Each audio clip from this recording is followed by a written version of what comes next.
Hey guys, tonight we're taking a journey back in time, into the murky, chlorinated depths of a community pool. Imagine the sickly sweet smell of chlorine clinging to the humid air, the echo of laughter and splashes bouncing off the tiled walls, and the blinding green light from the water jets turning the whole world into a distorted, underwater dream. You're walking right beside me, feeling the cool tiles beneath your bare feet, each step a countdown to something you can't quite name. It's the kind of place that seems so normal, so safe, until you realize what's lurking just beneath the surface. And believe me, you probably won't survive this one. So, before you get comfortable, take a moment to like the video and subscribe. But only if you genuinely enjoy what I do here. Let me know where you are right now and what time it is for you in the comments below. Now, dim the lights, maybe turn on a fan for that soft background hum, and let's ease into tonight's journey together. When I was a kid, my mom used to take me to the community pool all the time. You can feel it, can't you? The sensation of being a 6-year-old, the world a vibrant, unblemished canvas of fun and wonder. My mom, she'd be with the other moms, their bodies moving in unison as they did water aerobics. You watch them, a rhythmic sway, as the jets bubble and the colorful murals on the walls seem to move with the water's current. And you're just there in the shallow end with the other kids, all of you laughing and splashing, a world away from the grown-ups. The air is thick with the scent of summer and wet cement, a nostalgia so potent it almost burns. The pool was a nice place. It had plenty of slides, pool noodles, and those vibrant murals that seemed to tell stories of their own. There was even a little jungle cave area. The water jets inside made the water bubble, a mesmerizing, churning froth. You can hear the sounds from a small speaker, jungle noises that filled the humid air. Parrots, elephants, and tigers. To a 6-year-old mind like yours, it was the best place in the world. But as it turned out, the jungle cave wasn't constructed very well. The cracks were already there, subtle fault lines in what you thought was a perfect place. One day, you were just sitting there, lost in the bubbling water and the sound of the jungle, when a piece of the concrete wall came off. The world tilts. A disc-shaped slice of concrete, cold and hard, strikes you at the base of the skull. It's not pain you feel first, but a sudden, blinding darkness. The world just goes out, like an off switch was flicked. You're under the water, a terrifying, silent void. All you have are these painful, fragmented glimpses of memory. You're looking up at the surface. The green light from the pool lamps a cruel, blinding beacon above you. Your lungs refuse to listen, refusing to take in the air they so desperately need. The terror is a cold, suffocating blanket. It's interesting how the brain processes these moments. It's a well-documented phenomenon that a sudden, violent impact to the head can cause temporary blindness, often manifesting as bright lights or colors in the victim's vision, a sort of electrical storm in the visual cortex. but no one notices you, do they? You're just another kid, submerged in the chaos of a busy community pool. They don't notice you until the water jets, those very same jets that made the jungle cave so enchanting, push a telltale sign of your distress to the surface, a slow, crimson cloud blooming from your head. You were without air for about 4.5 minutes before they finally got the water out of your lungs. They saved you. They brought you back. But not all of you came back. That day, you lost your sense of taste. They call it ajusia. It's the one piece of permanent brain damage from that accident. Everything else, you're fine. On the outside, you look exactly the same. But inside, something is missing, something so small, but it affects everything. It's an unsettling thought, how a single, tiny part of your senses can shape your entire reality. Historians still debate whether the loss of taste was a permanent side effect of a particular poison used during the Roman Empire, believed to be part of a bizarre initiation, ritual, a loss of taste, a loss of the world's most basic pleasures, and a strange, folkloric belief from the American South is that a sudden loss of taste means a malevolent spirit has licked you. A chilling reminder that you are no longer alone. The last thing you remember tasting was a piece of strawberry mint gum. Your mom handed it to you in the changing room just before everything changed. Even now, you still remember it. The flavor, the feeling, is seared into your memory. You can still taste it, not with your tongue, but with your mind. And whenever you see something a combination of pink and green, that taste comes flooding back. You can still feel different textures, and some are better than others. You can feel the sharp crunch of an apple, the soft give of bread, the gritty texture of sand, but you can't tell sweet from sour or salty. It's just sensation. You can also feel spice, but only to a degree.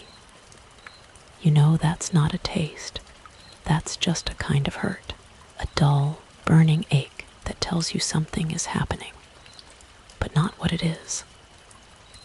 After the accident, my family couldn't stay in the town of Chatterblines, New England. The place had become a monument to a tragedy, a place where a piece of you was left behind, submerged in the watery depths of that community pool. Mom got into a nasty legal battle with the local municipality.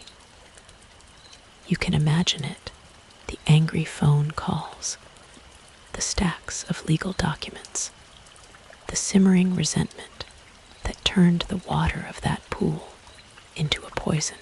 The lawsuit dragged on, a slow, draining process that turned a place of joy into a source of constant stress and pain. So we moved. We packed up our lives and drove all the way to Juniper, West Virginia. The change was devastating to my budding social life.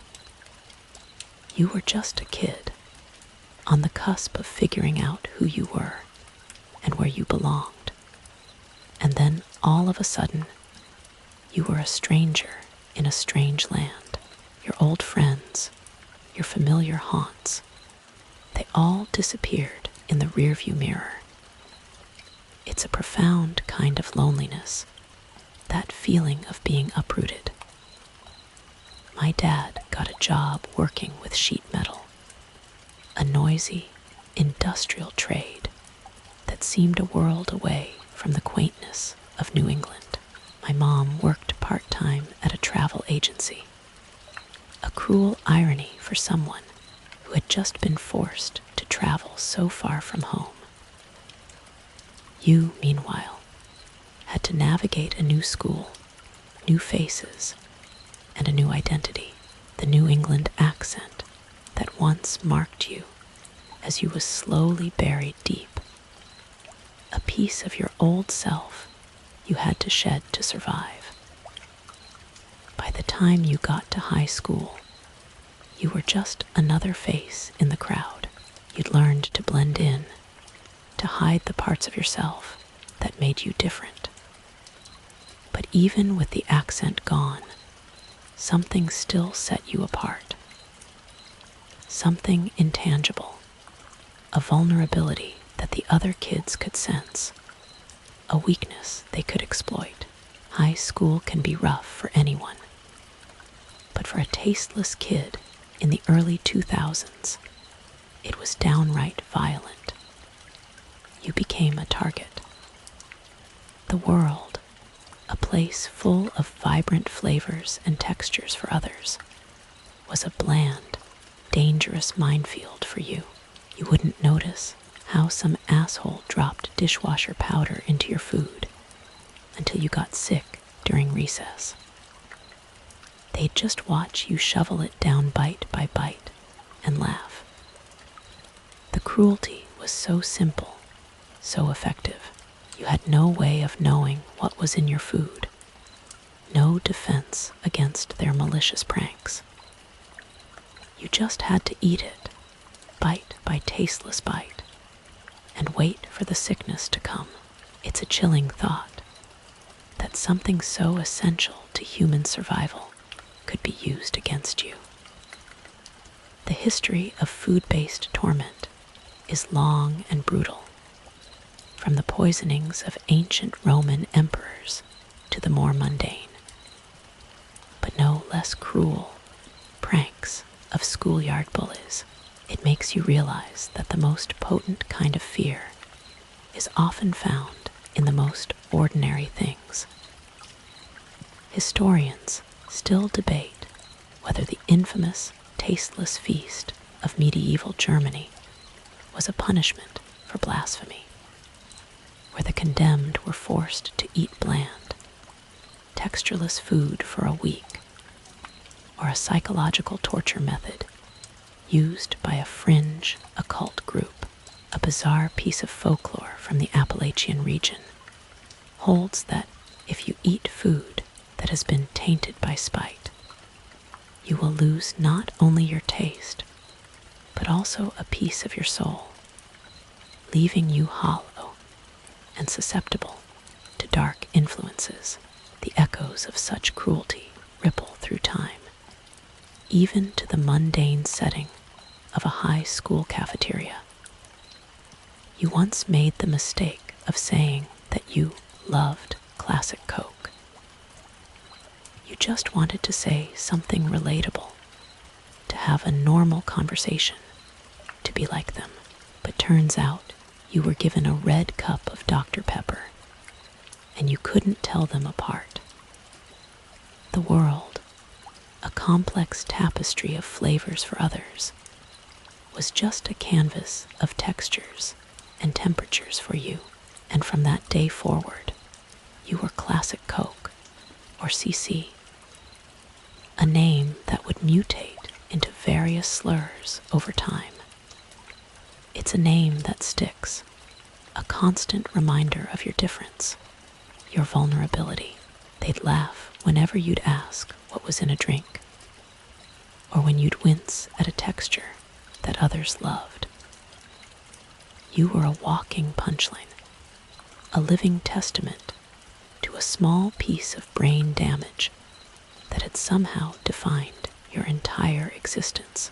The bullying became a routine, a daily ritual of torment that you learned to endure.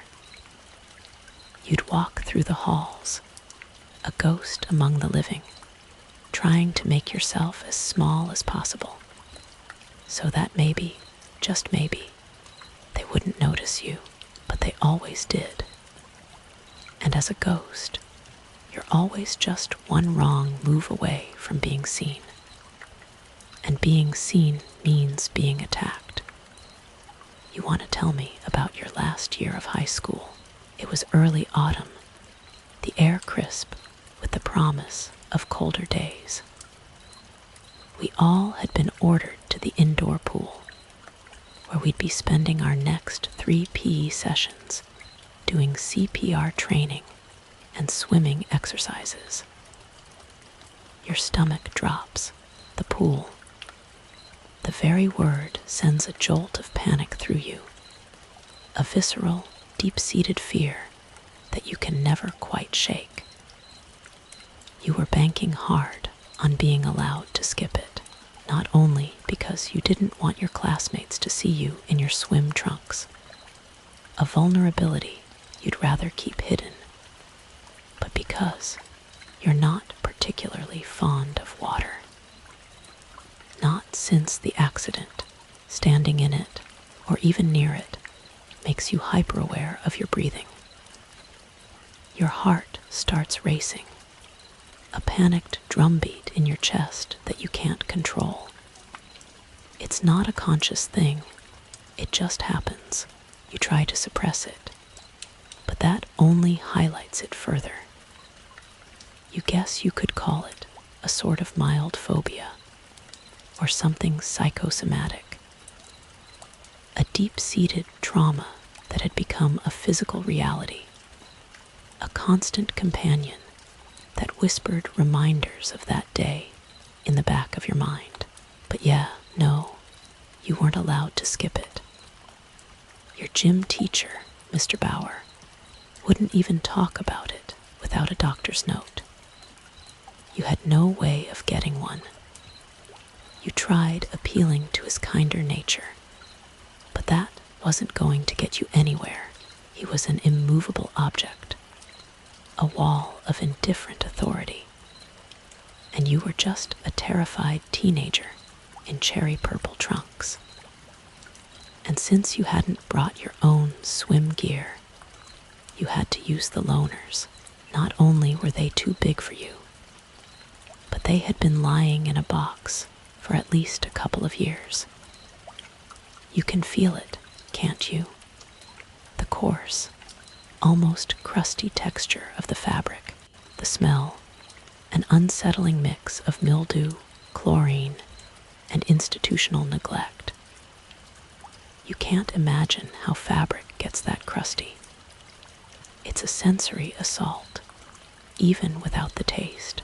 You had to step out into the world wearing this garment of shame, these cherry purple loaner trunks that reached way past your knees.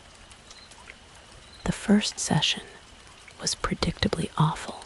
It's a common experience. The feeling of being exposed and vulnerable in a setting where everyone else seems so comfortable. It's like being a performer in a play you never auditioned for, on a stage you never wanted to be on. The humiliation is a physical weight, pressing down on you with every step.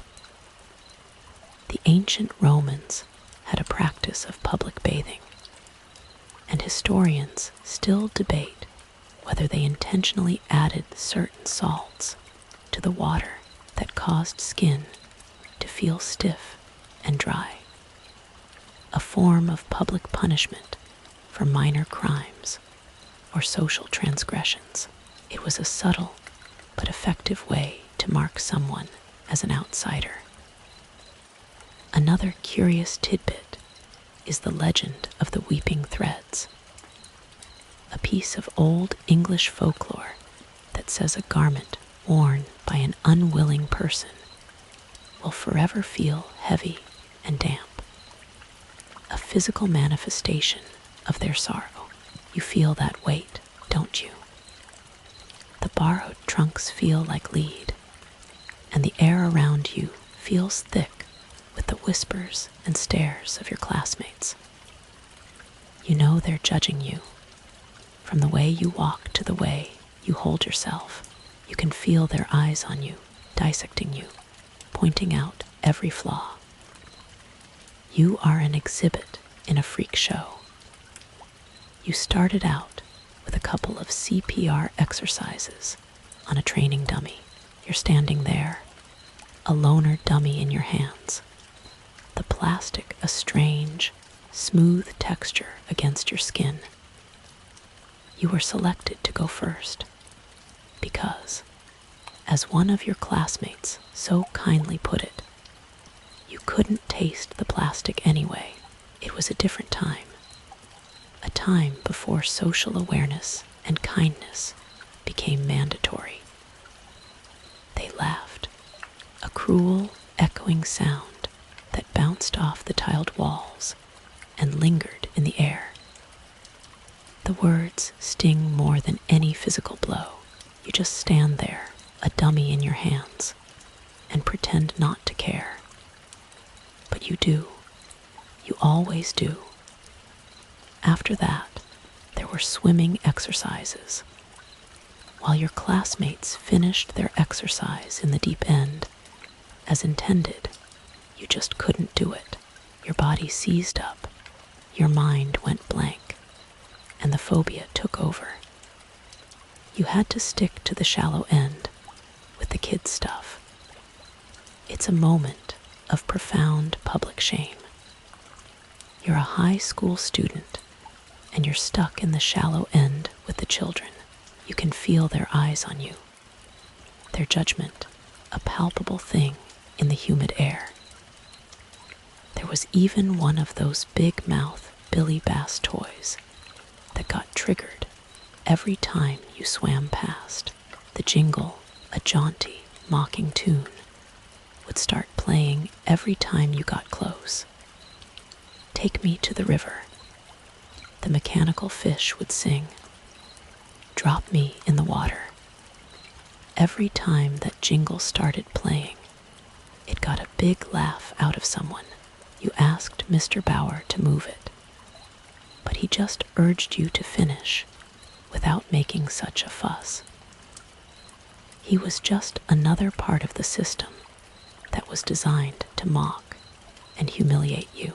It's a chilling reminder of how little some people care, how easily they can dismiss another person's pain for the sake of their own amusement. You are alone. You are utterly, terrifyingly alone. You can't get the sound out of your head, can you? The jingle of that fish, a constant, mocking companion that followed you wherever you went in the shallow end. Take me to the river. It's a song of release, of surrender. But to you, it was a song of torment. The water, a place of peace for others, was a place of terror for you. The memories of that day in New England, the blinding green light, the feeling of your lungs refusing to listen, it all came flooding back. The water itself seemed to pulse with a malevolent energy, a living thing that wanted to pull you under and keep you there. You just wanted it to be over. You just wanted to go home. You just wanted to be invisible again, but you couldn't be. You were stuck there in the shallow end, a prisoner to your own trauma, with a mechanical fish as your warden. But the next session was worse. The anxiety that had been a dull, constant ache in the background suddenly flared up into a full-blown panic. It's like a switch flips in your brain, and all the mundane, everyday sounds, the splashing, the echoes, the distant laughter, suddenly become a cacophony of terror. You feel your heart rate spike. You can almost hear it, a panicked drumbeat in your ears. Your breathing gets shallow, quick, and you're hyper-aware of your lungs, a physical presence in your chest that feels both too full and not full enough, the world around you seems to fade, the colors dulling, the sounds becoming distant and muffled. Everything is focused on one thing: the water. The big, blue, unblinking eye of the pool stares up at you, and you can feel it pulling you in. A silent, menacing force. You're on the edge, a precipice of fear, and you know that any minute you're going to fall. It's a bizarre kind of phobia, isn't it? Not just a fear of drowning, but a fear of the water itself. A lot of psychologists and historians have explored this. The idea of water as both a life-giving force and a source of profound dread. A curious piece of Roman history tells of a man who, after surviving a shipwreck, developed a crippling fear of all liquids, even the water in his own cup, believing that it housed the spirits of the drowned. And historians still debate whether the fear of water, or hydrophobia, that often accompanies rabies, is a physical symptom or a psychosomatic response to the knowledge of one's impending death. You feel like you have rabies, a silent, internal disease that has taken over your mind. You can feel the sickness rising in you, a cold, clammy dread that makes your skin crawl. You stand there on the edge of the pool, your feet frozen to the tiles, and you can't make yourself move. You're just paralyzed. You are expected to get into the water and learn the breaststroke, but your body is in an all-out panic, a full-on freeze response that is beyond your control. You try to tell yourself that it's just water, that you're safe, that you're surrounded by people. But the rational part of your brain is a distant, muffled voice. All you can hear is the frantic drumbeat of your heart, the ragged gasps of your own breathing. Your classmates are already in the water, splashing and laughing, oblivious to the silent terror that has taken hold of you. They look so normal, so at ease.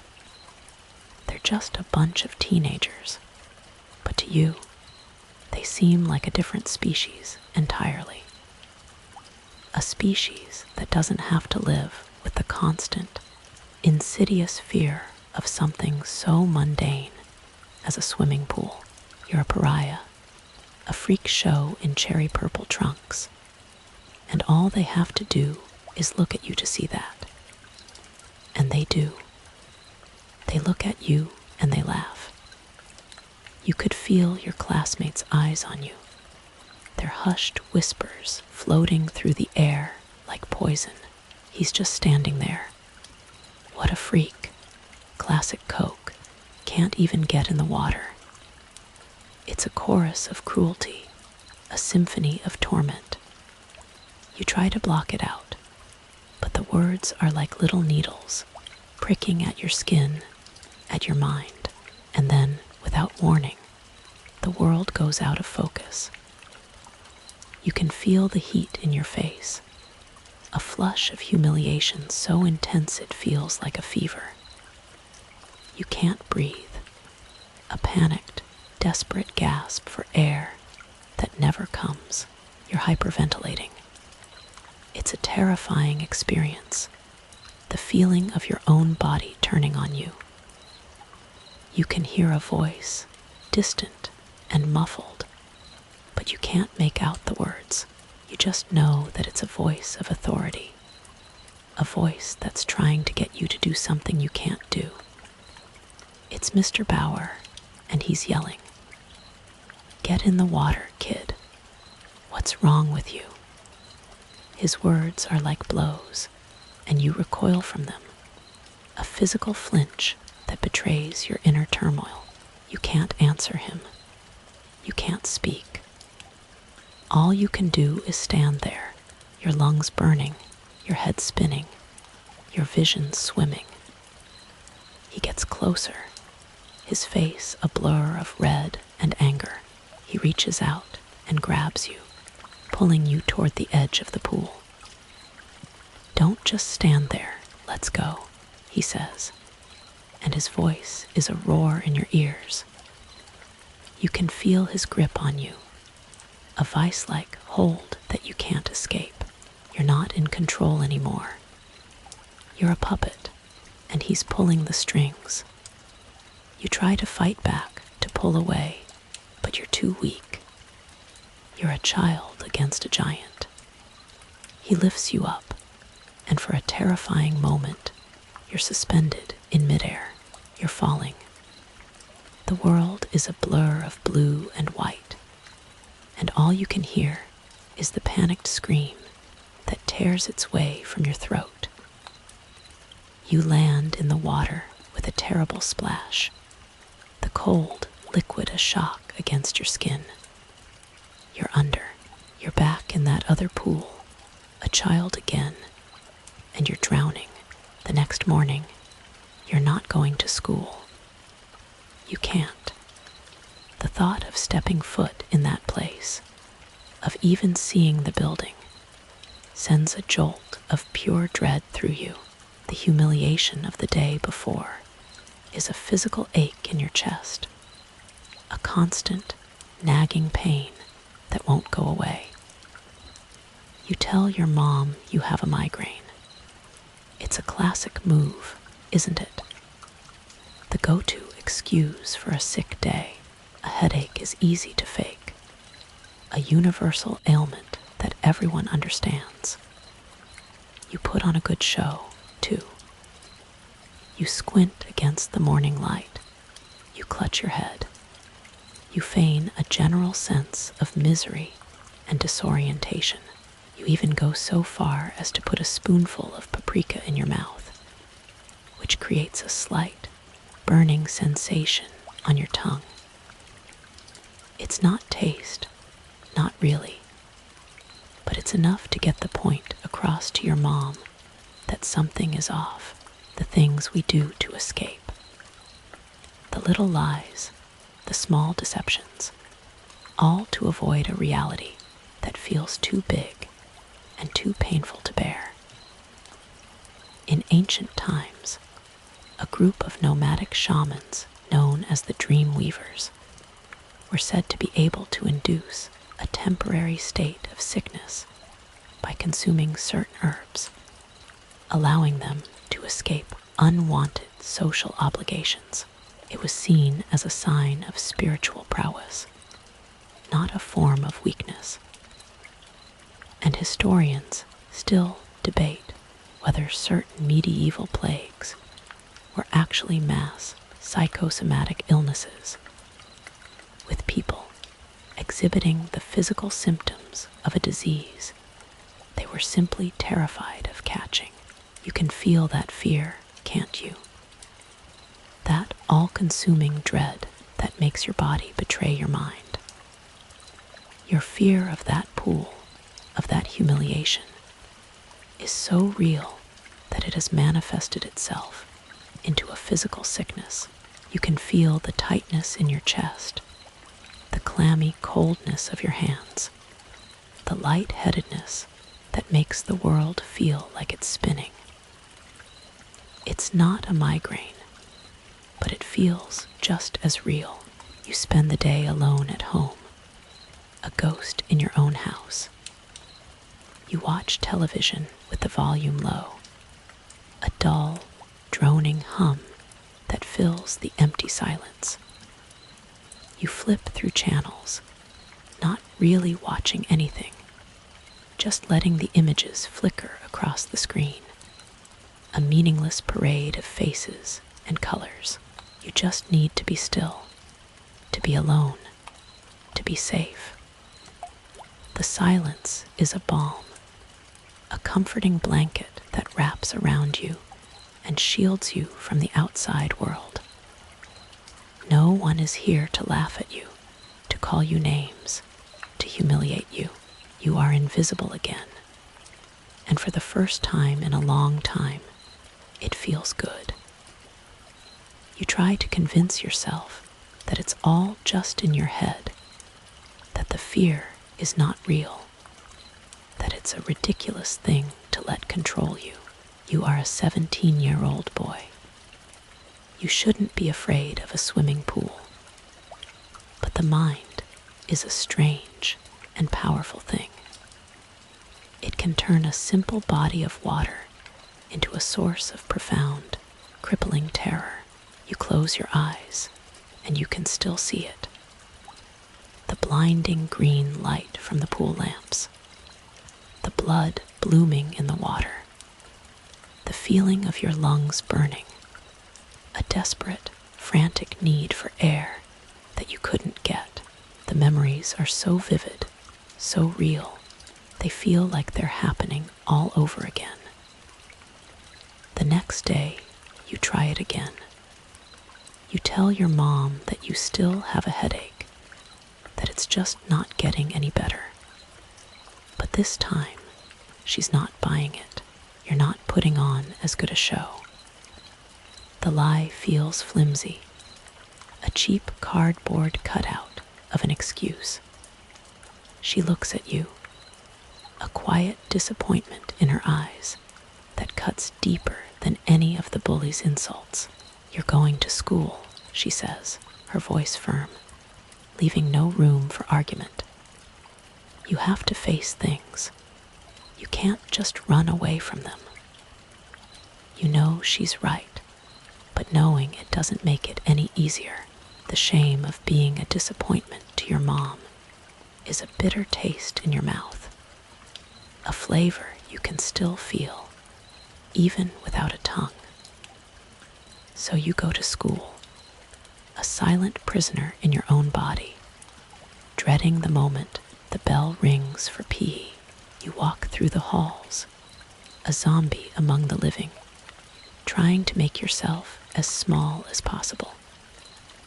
The day drags on, an agonizingly slow countdown to your own private torture. But when the bell finally rings, you notice something. The other kids in your PE class aren't walking toward the gym. They're just standing around, talking in hushed tones, a quiet buzz of conversation that you can't quite decipher. A sudden, cold feeling of hope washes over you, a feeling so potent it almost makes you dizzy. Maybe the swimming session is canceled. You approach a group of your classmates, trying to look as nonchalant as possible. You try to catch a fragment of their conversation. They're talking about a sudden, unexpected closure. You can hear the words pool and closed and broken pipe. The hope solidifies into a tangible, beautiful reality. You're saved. You don't have to face the humiliation. You don't have to face the terror. You just have to not go to the pool. It's a temporary reprieve, you know, but you'll take it. You'll take any small victory you can get, a small scale, but no less profound victory in a war you've been losing for years. You turn and head back toward the main building. A sense of relief, so immense it feels like you're floating. You're not safe, not yet, but for now, you're not drowning. But the relief is short-lived, isn't it? As you walk back toward the main building, you can't help but notice the quiet buzz of conversation, the hushed tones among your classmates. The excitement and chatter you'd expect from a canceled class is missing. It's too quiet. It's a strange, unsettling silence that prickles the back of your neck. You try to pass a group of girls, but as you approach, they stop talking, and just stare at you, not with the usual mockery or malice, but with a strange, almost pitying look. It's the kind of look a doctor gives you before he delivers bad news. The kind of look you give a condemned man. You've been on the receiving end of enough cruel stares in your life to know the difference. This is something else entirely. It's the look of someone who knows a terrible secret, a secret that you are not a part of. The whispers resume as soon as you pass, hushed and secretive. You can't quite make out the words, but you can hear the tone. It's not a tone of relief. It's a tone of conspiracy, this kind of secret society. A small, insular group with its own private language and customs is not a new phenomenon. Historians still debate whether the secret societies of ancient Greece, like the Eleusinian mysteries, were simply religious cults, or a form of political resistance against the ruling class. A curious tidbit from the annals of the Knights Templar is that they had a secret, handwritten language that was only used to communicate with other members, a form of coded communication that only the initiated could understand. You feel that exclusion, don't you? That feeling of being on the outside, looking in. The secret whispers of your classmates are like a foreign language you don't understand, and every look they give you is a secret handshake you don't know the password to. You decide to take a detour to the locker room to see if you can hear anything else. You approach it slowly, trying to be as silent as possible. The air is still and humid, thick with the lingering scent of chlorine and wet towels. You can hear them now, the whispers from inside, a low, constant murmur. It's the boys' locker room, and they're talking about the pool, but not in a way that makes any sense to you.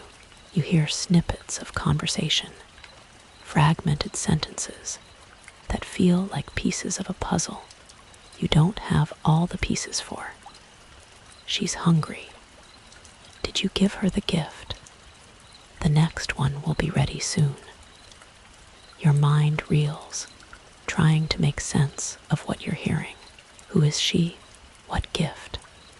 What on earth does ready mean? It's all so strange, so out of context. It feels like you've stumbled into a bad movie.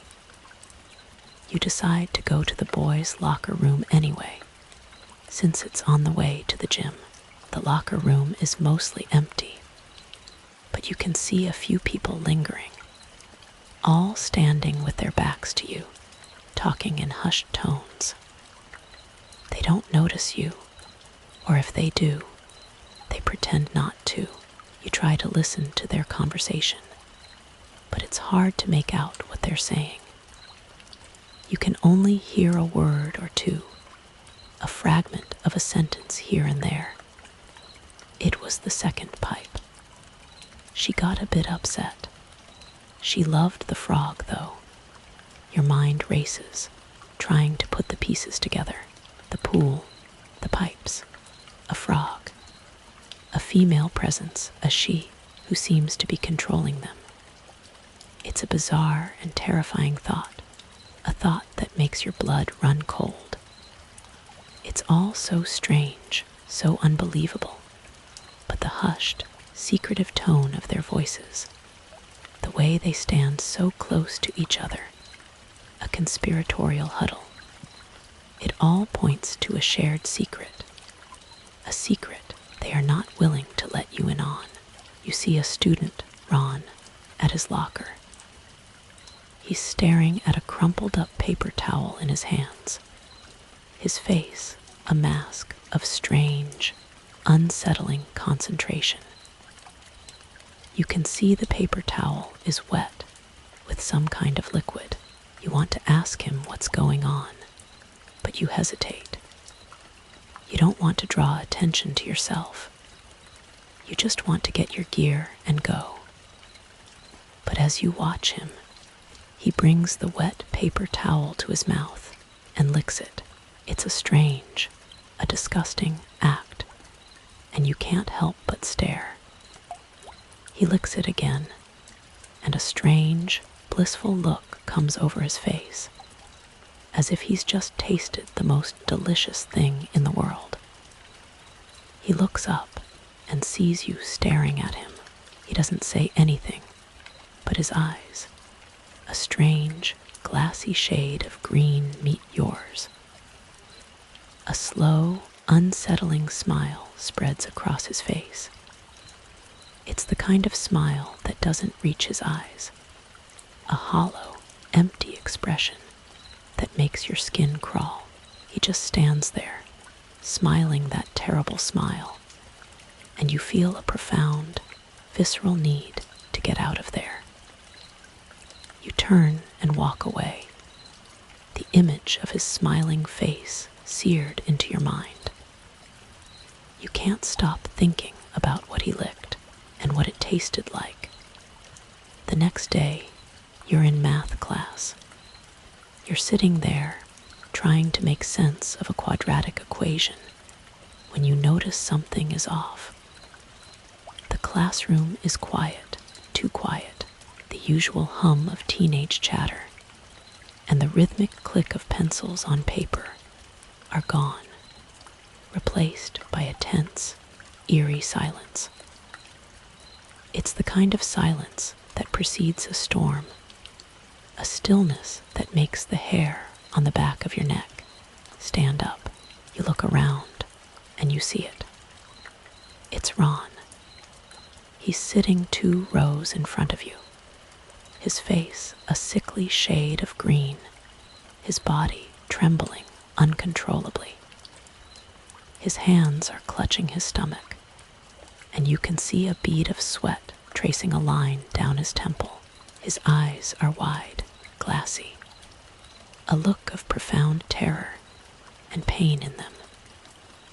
It's a look you've seen before, a look you saw in the mirror the day you were thrown into the pool. It's the look of someone who has lost control of their own body. You hear the teacher ask, "Ron, are you feeling all right?" And then it happens. It's a sound you'll never forget, a guttural, wet retching that tears its way from his throat. He bends over, his body convulsing, and he throws up, but it's not what you'd expect. Not food, not bile, but something else, something dark and wriggling, a horrifying mass that hits the floor with a wet smack and then disperses. It's a sickening, squirming mess of what look like parasites. It's a truly horrifying sight, something out of a low-budget sci-fi movie. A creature that is not supposed to be in a human body, writhing and twisting on the linoleum floor. The classroom erupts into a chorus of panicked screams and gasps. Everyone is horrified, backing away from Ron as if he were a leper. The teacher, a stoic and unflappable man, looks on in stunned, horrified silence. The history of parasitic infections in humans is long and grim. The ancient Egyptians, for example, had a profound respect for certain parasites, believing they were a sign of the gods' favor. A fringe belief from medieval Europe was that a person who was infested with parasites was a vessel for a demon, and that the only way to cast it out was to induce violent sickness and vomiting. Historians still debate whether the infamous dancing plague, of 1518 was a mass psychosomatic event, or a result of a widespread fungal infection that caused convulsions and hallucinations. You can't help but wonder if something like that is happening now. A mass hysteria, a shared delusion. Because even as people scream and back away, you notice something. A subtle, almost imperceptible shift in the demeanor of a few students, a look of disappointment, a quiet, knowing look that passes between them. It's a secret, you realize, a secret that you are not a part of, and they are not horrified by what they see. They are just sad that the secret is now out in the open. Ron, meanwhile, is on the floor, his body shaking, his eyes still wide with that terrible fear. He looks up at you, and you can see a silent plea in his eyes, a desperate request for help, but you can't help him. You can't do anything. The teacher, finally regaining his composure, orders everyone to leave the classroom immediately. As you make your way out, you can see Ron's friends approaching him, not with fear, but with a kind of resigned sadness. They look at the writhing mess on the floor with a sense of familiarity. They're not horrified. They're just upset that Ron couldn't contain it. You walk through the halls, a cold, hard knot of fear in your stomach, the sight of those writhing parasites, the look in Ron's eyes, the knowing looks of his friends. It's all a puzzle, a horrifying, sickening puzzle that you can't make sense of. You've been bullied for years, made fun of, but this is different. This is not a game. This is something else entirely, something terrifying and unknown. You start to put the pieces together. The strange whispers in the locker room, the gifts, the secret meetings. It's all connected, you realize. The pool, the strange, secretive group of students. And now, Ron, a living testament to something unspeakable that's happening in this school. You can't stop thinking about it. You can't stop thinking about what they are doing in that closed pool. You can't stop thinking about the look in Ron's eyes. You have to find out what's going on. You have to know. And the only way to know is to get closer, to become a part of their world, to become one of them. The thought makes you feel sick, but you know you have no other choice. After the horrifying incident with Ron, you start to see them everywhere. The kids from your PE class, the ones who had that strange, knowing look in their eyes. They're no longer just classmates. They're a group, a clique, a small, insular society with their own rules and secrets. You see them huddled together in the corners of the cafeteria, their voices low and hushed, their eyes darting around as if they're afraid of being overheard. They walk in twos and threes, a silent, menacing procession, their movements synchronized in a way that feels unnatural. It's like a hive mind, a collective consciousness that has taken over their bodies.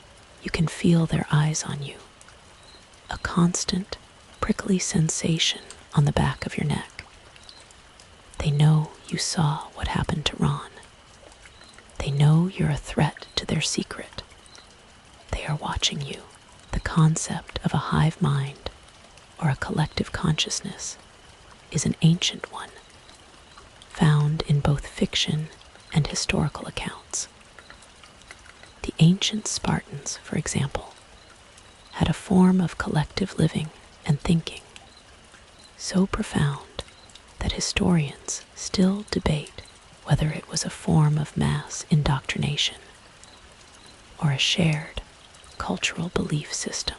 A curious piece of occult lore from ancient Egypt speaks of a ritual that, if performed correctly, would allow a group of people to merge their minds into one, their thoughts and feelings becoming a singular, shared experience. You can feel that in them, can't you? A collective, shared purpose that seems to have consumed their individuality. They move with a strange, unsettling grace, a fluidity that speaks to a shared understanding that you are not a part of. They are all on the same dark, terrible page, and you are not. You start to pay closer attention to their behavior. It's not just the hushed tones and the secret meetings.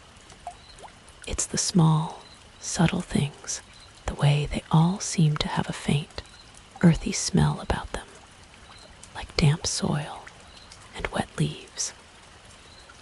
The way their skin seems to have a faint, almost translucent sheen to it, as if they've been submerged in water for a long time. You see them in the hallways, and their eyes, a strange, glassy shade of green, are a constant, unsettling presence. It's like they're not even looking at you. They're looking through you, as if you're just a ghost, an apparition that doesn't belong in their world. And for the first time, you realize that you're not just a victim of their cruelty. You're a witness to something unspeakable. And a witness, you know, is the most dangerous thing to be. You start to notice other, even stranger things, the way they all seem to be wearing a certain kind of t-shirt. A plain black shirt with no design, no logo, nothing to distinguish them. But you know that it's their uniform, a silent, unstated sign of their allegiance to something. You notice that their laughter is different, too. It's not a sound of joy or amusement, but a hollow, echoing sound, a sound of profound emptiness. It's the kind of sound a person makes when they are trying to pretend to be human, a sound of a profound, unnatural happiness that feels more like a threat than a welcome. It's all so strange, so unbelievable, but the evidence is right in front of you. A group of teenagers who have been changed, transformed into something else entirely. Something else. One day, you're in the lunchroom, and you see one of the girls from your PE class. Her name is Sarah. She's sitting alone, a single bag of chips on the table in front of her.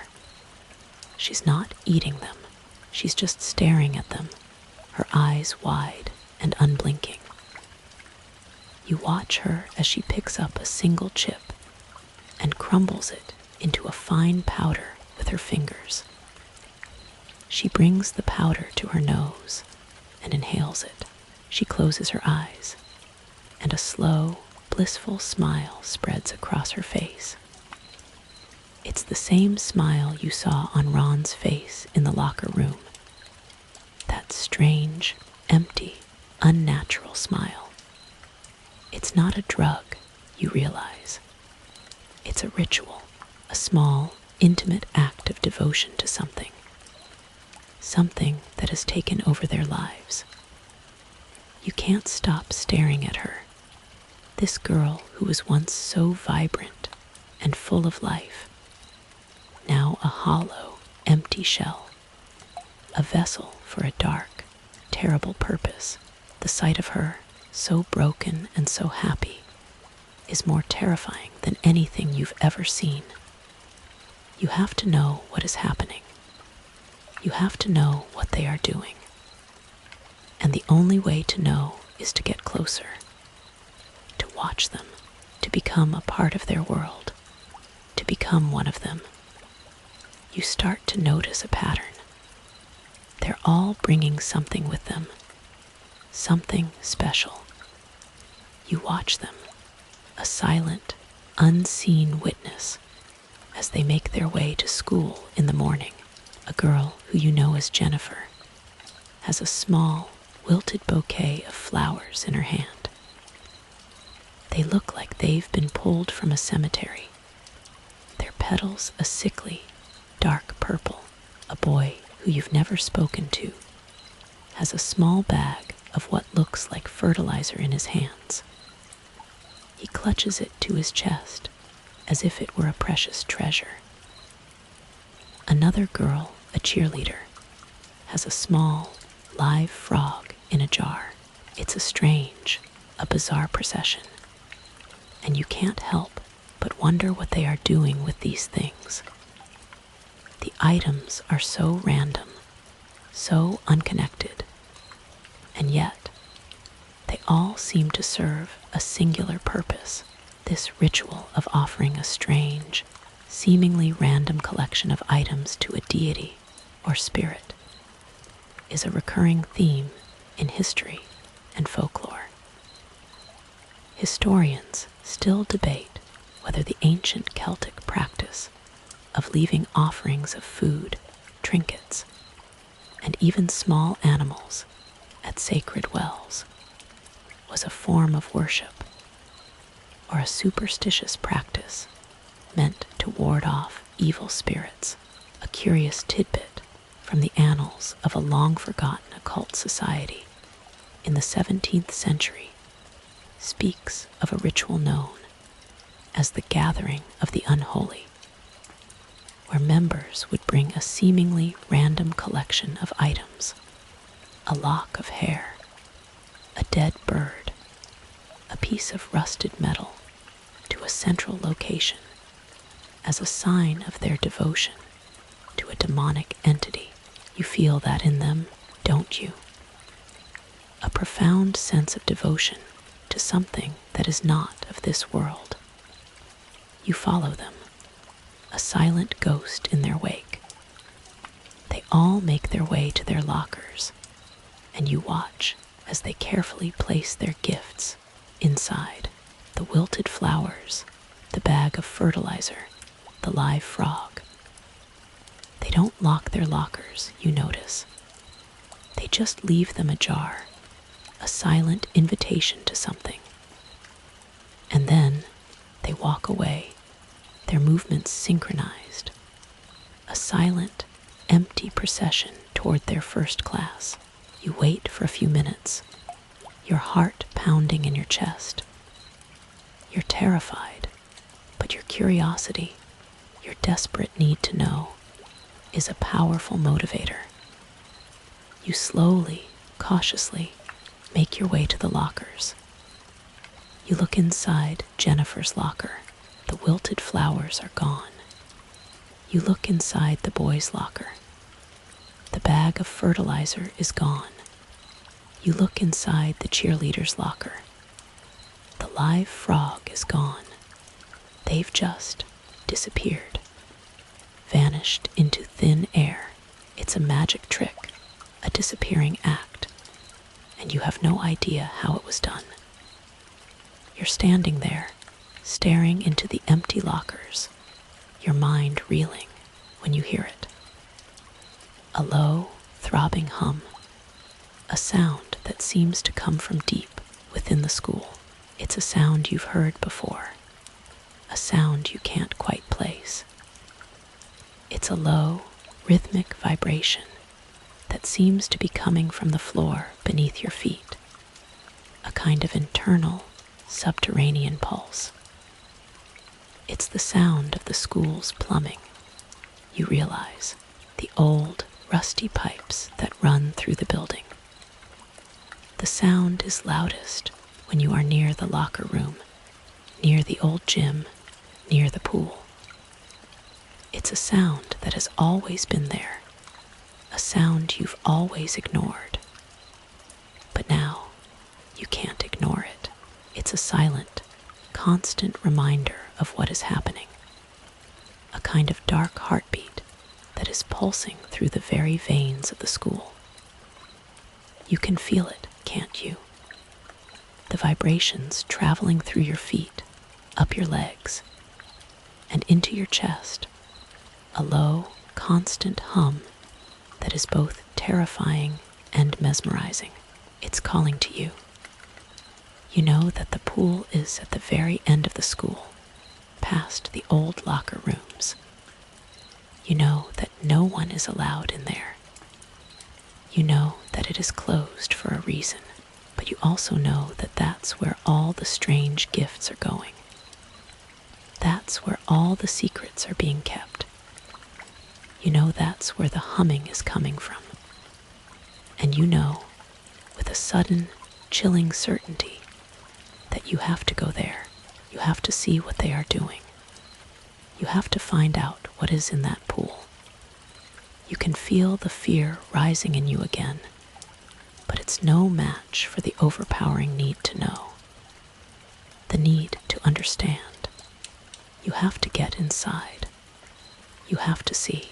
You turn and head toward the closed gym, toward the source of the humming, toward the terrible secret that is waiting for you in the water. The next few days are a blur of obsessive observation. You're a detective now, an unseen shadow following your classmates, watching their every move. You notice them doing something new. They're recruiting. You see them approach kids in the hallways, their bodies a picture of casual nonchalance, their voices low and conspiratorial. They don't just ask them to join. They don't give them a choice. They show them a piece of a small, purple rock. It's a strange, almost ethereal substance, a deep, vibrant purple that seems to shimmer and glow with a light of its own. It's the same substance you saw Ron licking in the locker room, the same substance that Sarah had crumbled into powder. It's a drug, you realize, a mind-altering, reality-bending substance that is the key to their secret. This is a bizarre ritual, a form of induction into a group that feels more like a cult than a secret society. A similar practice was used by a fringe occult group in ancient Rome, where members were said to ingest a specific type of purple clay to gain access to a shared spiritual plane. Historians still debate whether this was a form of ritualistic drug use or a kind of mass psychological conditioning. You can't help but wonder if that's what's happening here. A shared delusion brought on by a chemical substance, a fringe theory from the early 20th century known as biochemical empathy, posited that a person's thoughts and feelings could be transmitted to others through a specific chemical compound, a kind of shared, organic telepathy. You watch as they approach a kid named Everett. He's a quiet, unassuming boy, a kind of loner who keeps to himself. He's not a bully, not a jock, not a nerd. He's just there, a perfect target. They approach him, and you watch as one of them, a girl named Maya, holds out a small, jagged piece of the purple rock. She doesn't say anything. She just holds it out, a silent, terrifying invitation. Everett looks at the rock, and you can see a look of profound confusion and fear in his eyes. He shakes his head, a silent refusal. Maya's face hardens, and she brings the rock to her own mouth, licking it with a kind of desperate, ravenous hunger. Her eyes, those glassy green eyes, meet his, and you can see a silent, terrifying message passing between them. A promise, a threat. Everett looks at her, and then his eyes drift to the other members of the group. Their faces a mask of eerie serenity. They don't say anything. They don't move.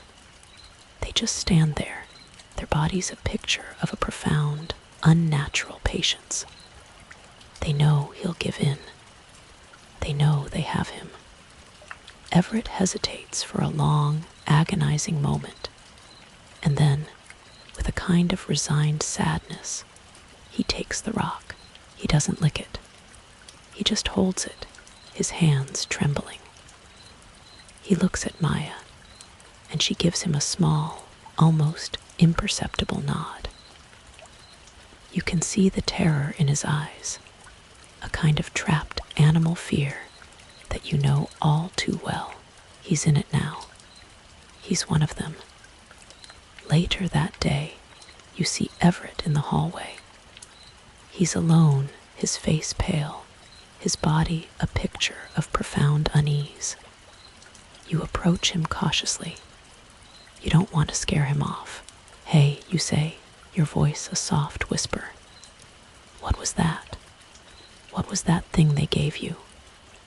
Everett looks at you, his eyes wide and terrified. He shakes his head, a silent refusal to answer. "I can't tell you," he says, his voice a low, raspy whisper. "You don't understand."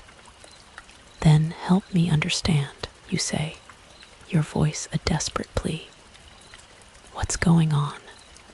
What is that rock? What are you doing in the pool?" Everett looks at you, a silent, internal struggle waging behind his eyes. He wants to tell you. He wants to be free, but he can't.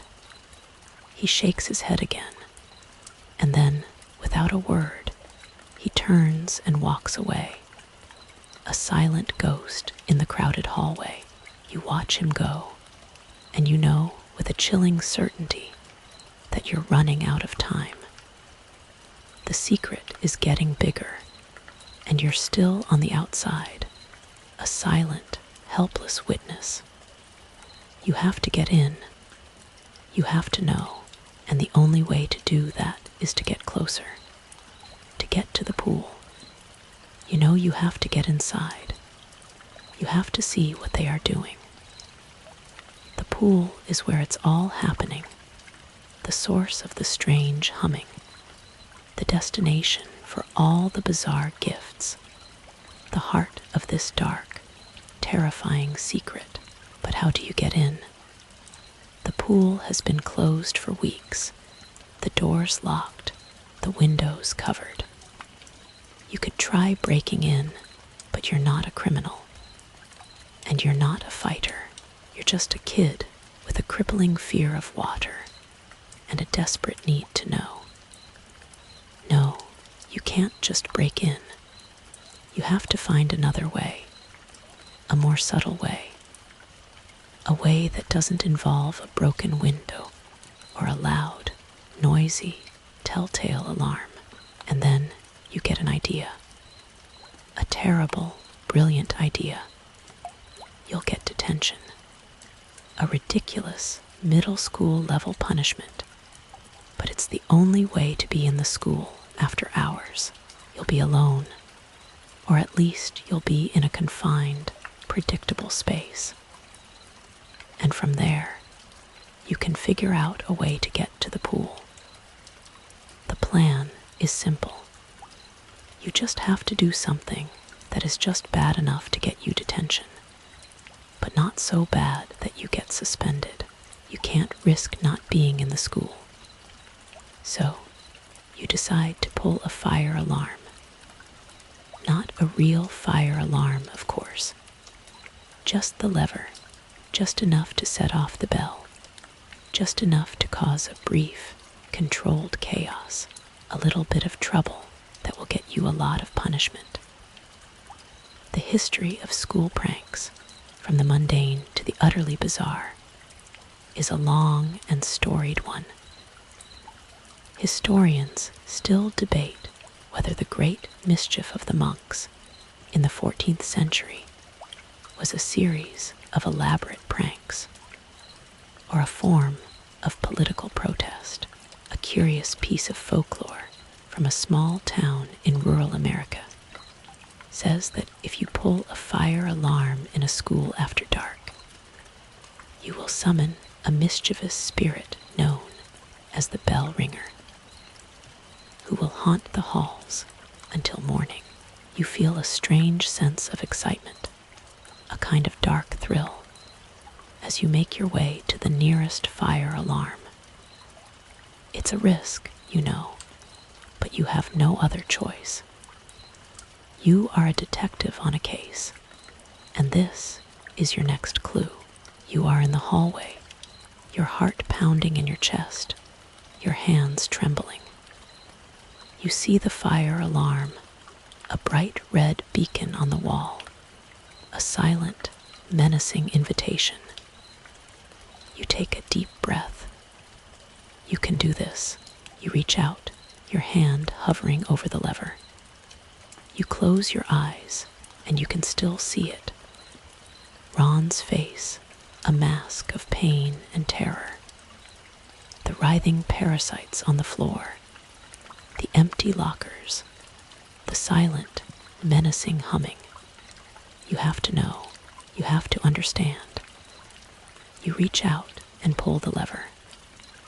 The bell rings, a loud, piercing shriek that echoes through the empty halls. A sound that feels like a physical punch to the gut. It's a sound of chaos, a sound of panic, a sound of your own making. And you know, with a chilling certainty, that you're about to pay the price.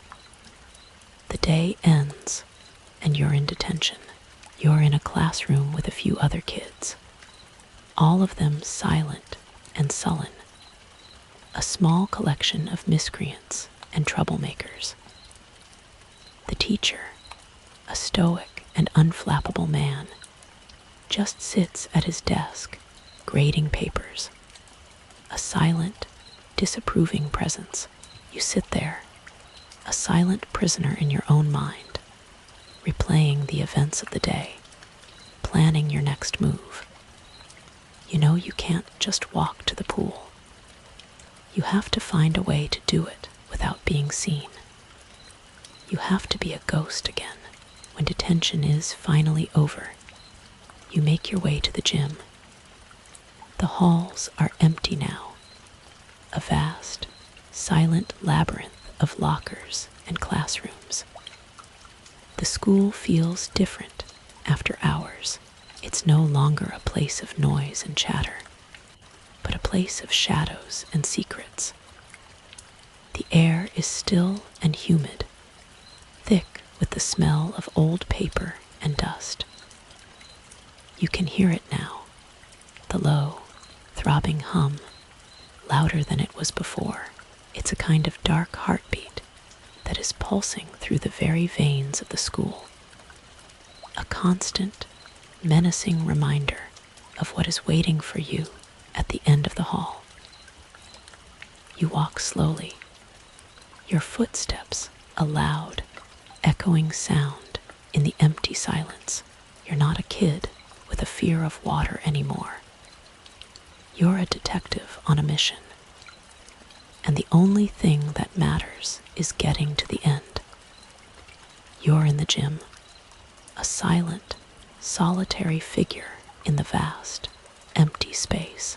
The basketball court stretches out before you, a dark, polished expanse that seems to go on forever. The bleachers, a silent, menacing presence, loom over you like a sleeping beast. The air is still and humid, thick with the smell of old gym shoes and dust. You can hear it now, the low, rhythmic hum louder than it was before. A dark heartbeat that is pulsing through the very veins of the school. It's coming from the locker room, from the pool. You walk slowly, your footsteps a loud, echoing sound in the empty silence. You're not a kid with a fear of water anymore. You're a detective on a mission, and the only thing that matters is getting to the end. You get to the boys' locker room. The door is ajar, a small sliver of darkness that beckons you in. You push it open, a loud, creaking sound that echoes through the empty space. You step inside, and the air hits you. It's thick and heavy, a humid, cloying blanket that wraps around you and makes it hard to breathe. The smell is overwhelming. It's a strange, sickly sweet scent, a mix of chlorine, damp earth, and something else, something rotten and metallic, like old blood. Your stomach lurches, and you have to fight the urge to throw up. You move slowly, your hands trailing along the lockers, your heart pounding in your chest. You can hear the humming now, a low, constant vibration that seems to be coming from the floor beneath your feet.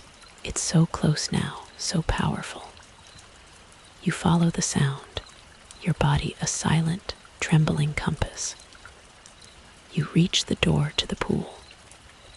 It's a metal door, thick and heavy, with a small, rectangular window in the center.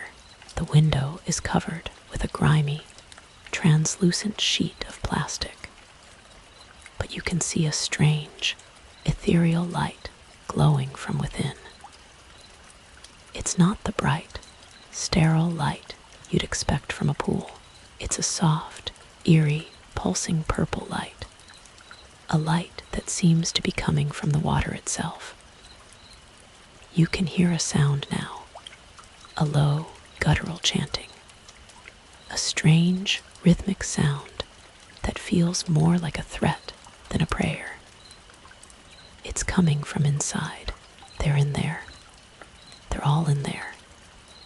You're about to turn and run, your body screaming at you to get away, to get out of this place, when a hand lands on your shoulder. You jump, a panicked gasp tearing its way from your throat. You turn and you see him. It's Everett. He's standing there, his face pale, his eyes wide and terrified. He's shaking, his body a picture of profound unease. He holds up a finger to his lips, a silent plea for you to be quiet. You shouldn't be here, he whispers, his voice a low, raspy sound. You have to go, they'll find you. You shake your head, a silent, defiant refusal. I have to know, you whisper back. I have to know what's going on. Everett looks at you, a silent, internal struggle waging behind his eyes. He wants to tell you. He wants to be free, but he can't. Not like this. He gestures to the far end of the locker room, to a small, unassuming broom closet. There's another way in, he says. A secret entrance. But you have to be careful. You have to be quiet.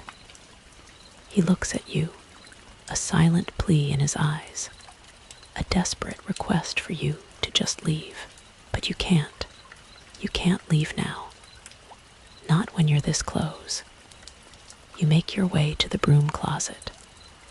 It's small and cramped, filled with the usual cleaning supplies, brooms, mops, buckets. But in the back, you see it, a small, square panel, a different color from the rest of the wall. It's not a part of the original construction. It's a secret, a way in. You look at Everett, a silent question in your eyes. He just gives you a small, almost imperceptible nod. You can't believe what you're doing. You're about to enter a world that you don't understand, a world that has already claimed your classmate. But you have to. You have no other choice. You have to know what's in that pool. You're in the broom closet, staring at the square panel on the wall. Everett is behind you, his face a mask of terror and profound sadness.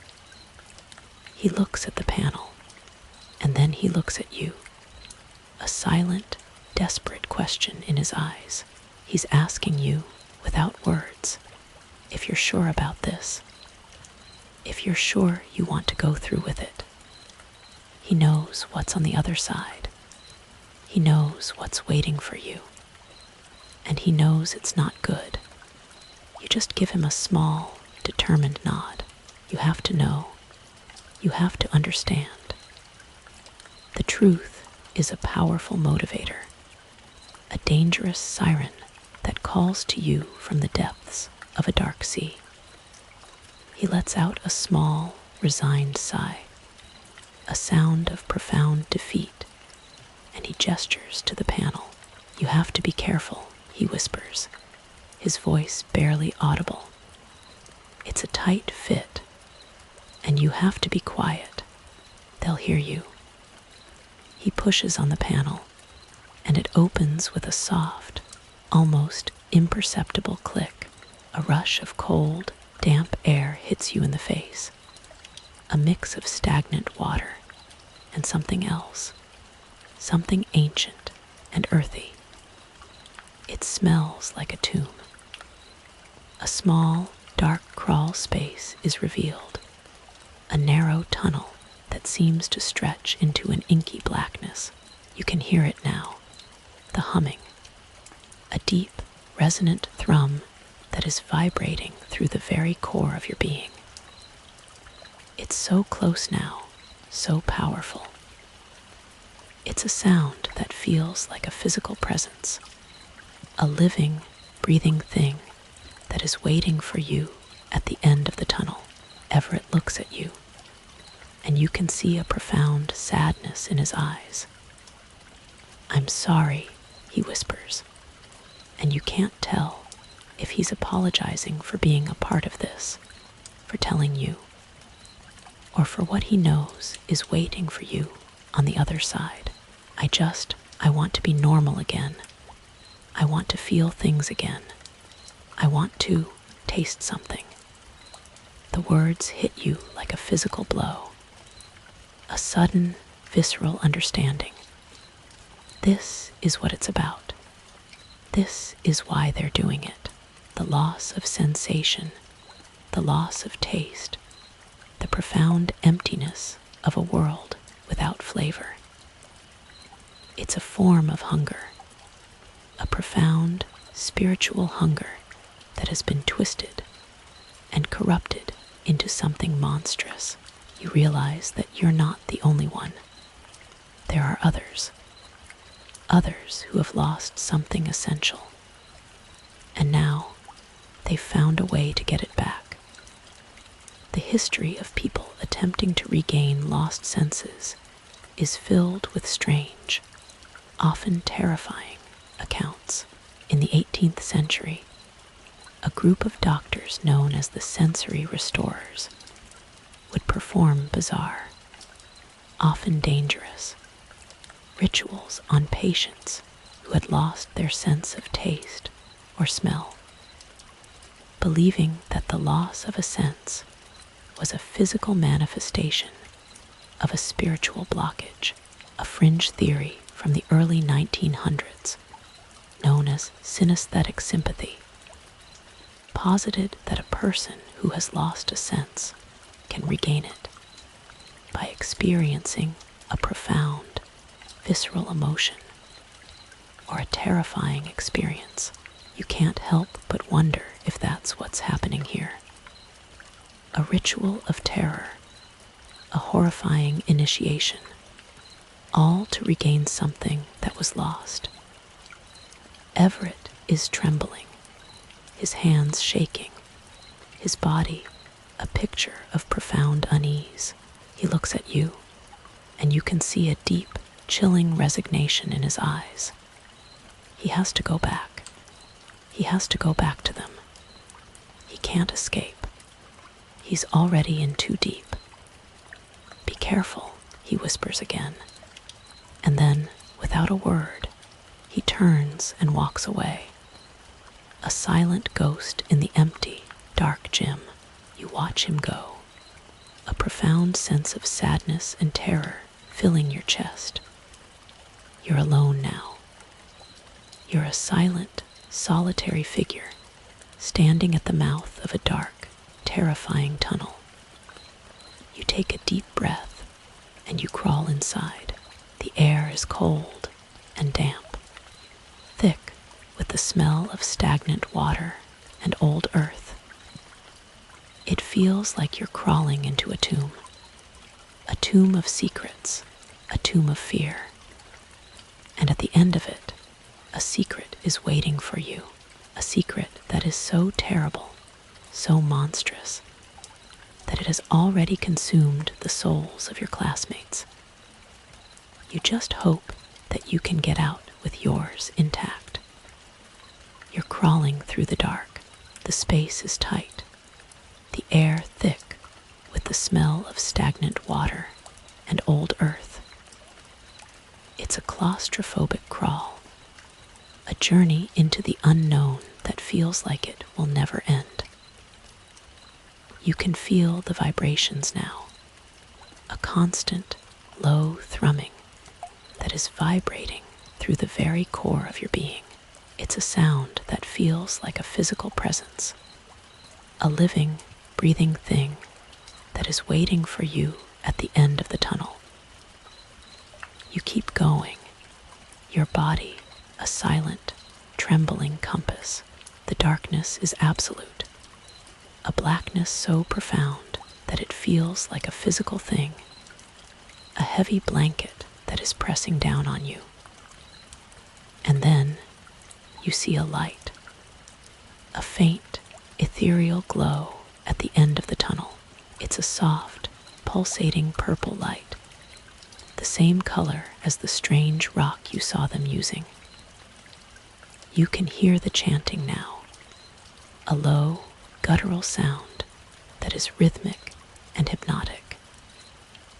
It's a sound that feels more like a threat than a prayer. You keep crawling, drawn to the light, to the source of the sound, to the secret that is waiting for you at the end of the tunnel. The history of subterranean rituals is a long and chilling one. Historians still debate whether the ancient druids of Celtic Britain performed their rituals in caves and underground passages to escape persecution or to get closer to a chthonic deity they believed resided in the earth. A curious piece of folklore from ancient Greece tells of a labyrinth that was said to lead to the underworld, a place where the air was thick with the scent of damp earth and the spirits of the dead. You feel like you're in the underworld, a place of secrets and shadows, a place that is not meant for the living. You finally reach the end of the tunnel. You push on a small, rusted grate, and it gives way with a soft, scraping sound. You crawl out, and the sight that greets you is so bizarre, so otherworldly, that for a moment you think you've gone insane. This is not the school's pool. The bright, sterile light is gone, replaced by a soft, ethereal purple glow that seems to emanate from the water itself. The pool, once a vibrant blue, is now a swirling, murky black, a dark, churning abyss that seems to go on forever. The water itself seems to be alive, a living, breathing thing that is pulsating with with a dark, inner light. The sides of the pool are covered in a strange, shimmering substance, a kind of iridescent algae that glows with the same purple light as the water. And everywhere, on every surface, are the gifts. The wilted flowers, the bags of fertilizer, the dead frogs. They've all been arranged in a bizarre, intricate pattern, a kind of grotesque mosaic that seems to be a testament to something.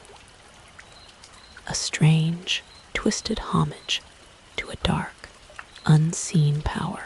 In the center of the pool, a large wooden platform has been constructed, and on the platform, your classmates are gathered, all of them in their black t-shirts, their faces a mask of serene devotion. They're all standing around a large, ornate bowl, and they're chanting, their voices a low, guttural hum that is rhythmic and hypnotic. You're about to turn and run, your body screaming at you to get away, to get out of this place. When you see it, the bowl, it's filled with a dark, murky liquid, and floating on top of it is a small, shimmering piece of the same purple rock you saw them using. The chanting gets louder, more intense. A girl, a quiet, unassuming girl who you've never seen before, kneels before the bowl, and with a kind of desperate reverence, she drinks the liquid. She shudders, her body convulsing, and then she looks up, her eyes wide and glassy, and a slow, blissful smile spreads across her face. It's the same smile you saw on Ron's face, on Sarah's face. That strange, empty, unnatural smile. You realize that this isn't a drug. It's not a ritual. It's an offering, a sacrifice.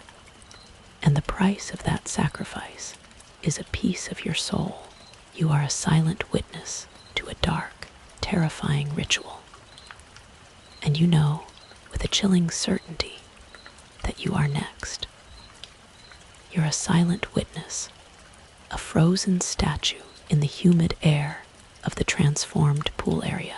Your classmates, their faces a mask of serene devotion, are chanting in a low, guttural hum that seems to shake the very foundations of the building. The air is thick with the scent of damp earth and something else, a sweet, sickly sweet scent that makes your stomach lurch. The purple light from the water is a cruel, ethereal beacon, a light that illuminates a secret that you were never meant to see. You are standing there, a silent, helpless figure, when a hand lands on your shoulder. You jump, a panicked gasp tearing its way from your throat. You turn and you see them. It's Maya, and she's not alone. All of them are there, the core group, their eyes wide and glassy, a strange, knowing look in them. They know you're here. They knew you were coming. They surround you, a silent, menacing circle, their bodies a picture of a profound, unnatural patience. They don't say anything. They don't have to. Their eyes, those strange, glassy green eyes, are a silent, terrifying message. You've been caught. You've been found out. And now, you're going to be initiated. You feel a cold, clammy dread spread through you, a sensation that makes your skin crawl. You try to back away, to run, but there's nowhere to go. You're a trapped animal, a prisoner in a cage of your own making. They start to move, a slow, synchronized shuffle that feels more like a dance than a walk. They're herding you toward the center of of the pool, toward the wooden platform, toward the dark, churning abyss of the water. The history of ritual sacrifice and initiation is a long and chilling one. Historians still debate whether the ancient Aztec practice of human sacrifice was a religious ritual meant to appease the sun god, or a form of social control meant to keep the populace in line. A curious piece of folklore from ancient Japan tells of a ritual known as the drowning of the sinner, where a person who has committed a sin is submerged in water to be cleansed of their wickedness. You can't help but feel like you are that sinner, a person who has trespassed into a world they were not meant to see, a person who is about to be cleansed in a way that is terrifying and profound. You try to fight back to struggle, but they are too strong. Their hands are like vices, their bodies a solid, immovable wall. They lift you up, and you're suspended in midair, a silent, terrified offering. You're falling. The world is a blur of purple and black, and all you can hear is the low, guttural chanting, a sound that feels like a physical presence in your head. You land in the water with a terrible splash, the cold, murky liquid a shock against your skin. You're under. You're back in that other pool, a child again, and you're drowning. The terror is so profound, so visceral, that for a moment you forget where you are. You're just a child again, in a world of green light and burning lungs. But this is not the community pool. This water is different. It's thick and heavy, a viscous, slimy substance that seems to cling to your skin, to your clothes, to your very soul. You open your eyes and you see it. It's not a pool. It's a garden, a dark, otherworldly garden that is growing beneath the water. The sides of the pool are covered in a strange, shimmering algae, a kind of iridescent substance that seems to be alive, and everywhere, on every surface, are the gifts. The wilted flowers, the bags of fertilizer, the dead frogs. They've all been arranged in a bizarre, intricate pattern, a kind of grotesque mosaic that seems to be a testament to something. And then you see her, the source of it all, the reason for the chanting, the reason for the gifts, the reason for the profound, unnatural devotion. She is in the center of the pool, a massive, grotesque thing that seems to be made of shadows and smoke. She's a large, worm-like creature, her body a dark, writhing mass of segmented flesh.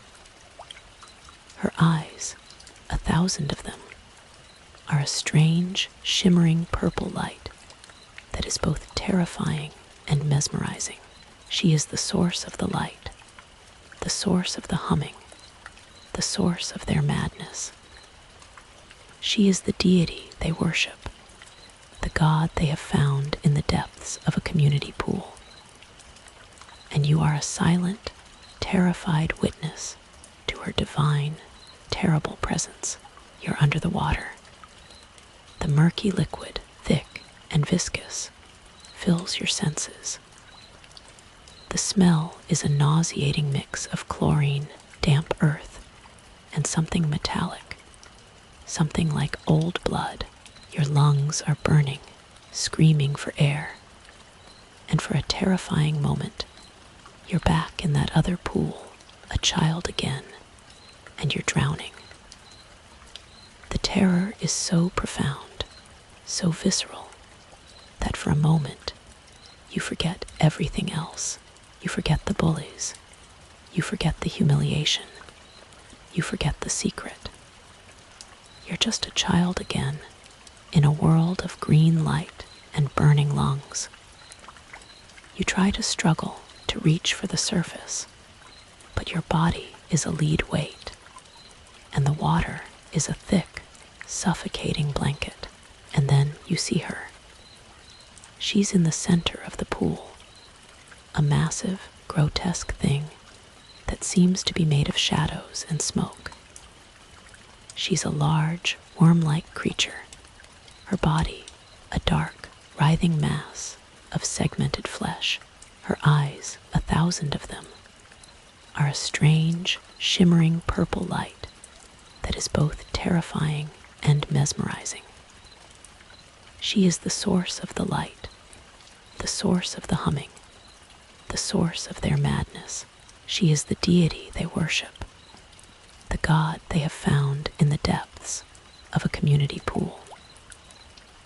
The history of people worshipping monstrous or terrifying creatures is a long and chilling one. Historians still debate whether the ancient Sumerians, for example, believed that the monstrous, chaotic creatures of their mythology were malevolent demons, or simply powerful, unpredictable deities that had to be appeased with sacrifice. A curious piece of occult folklore from ancient Mesopotamia tells of a water-dwelling demon, a worm-like creature known as the Gulha, that would grant its worshippers great power in exchange for their senses.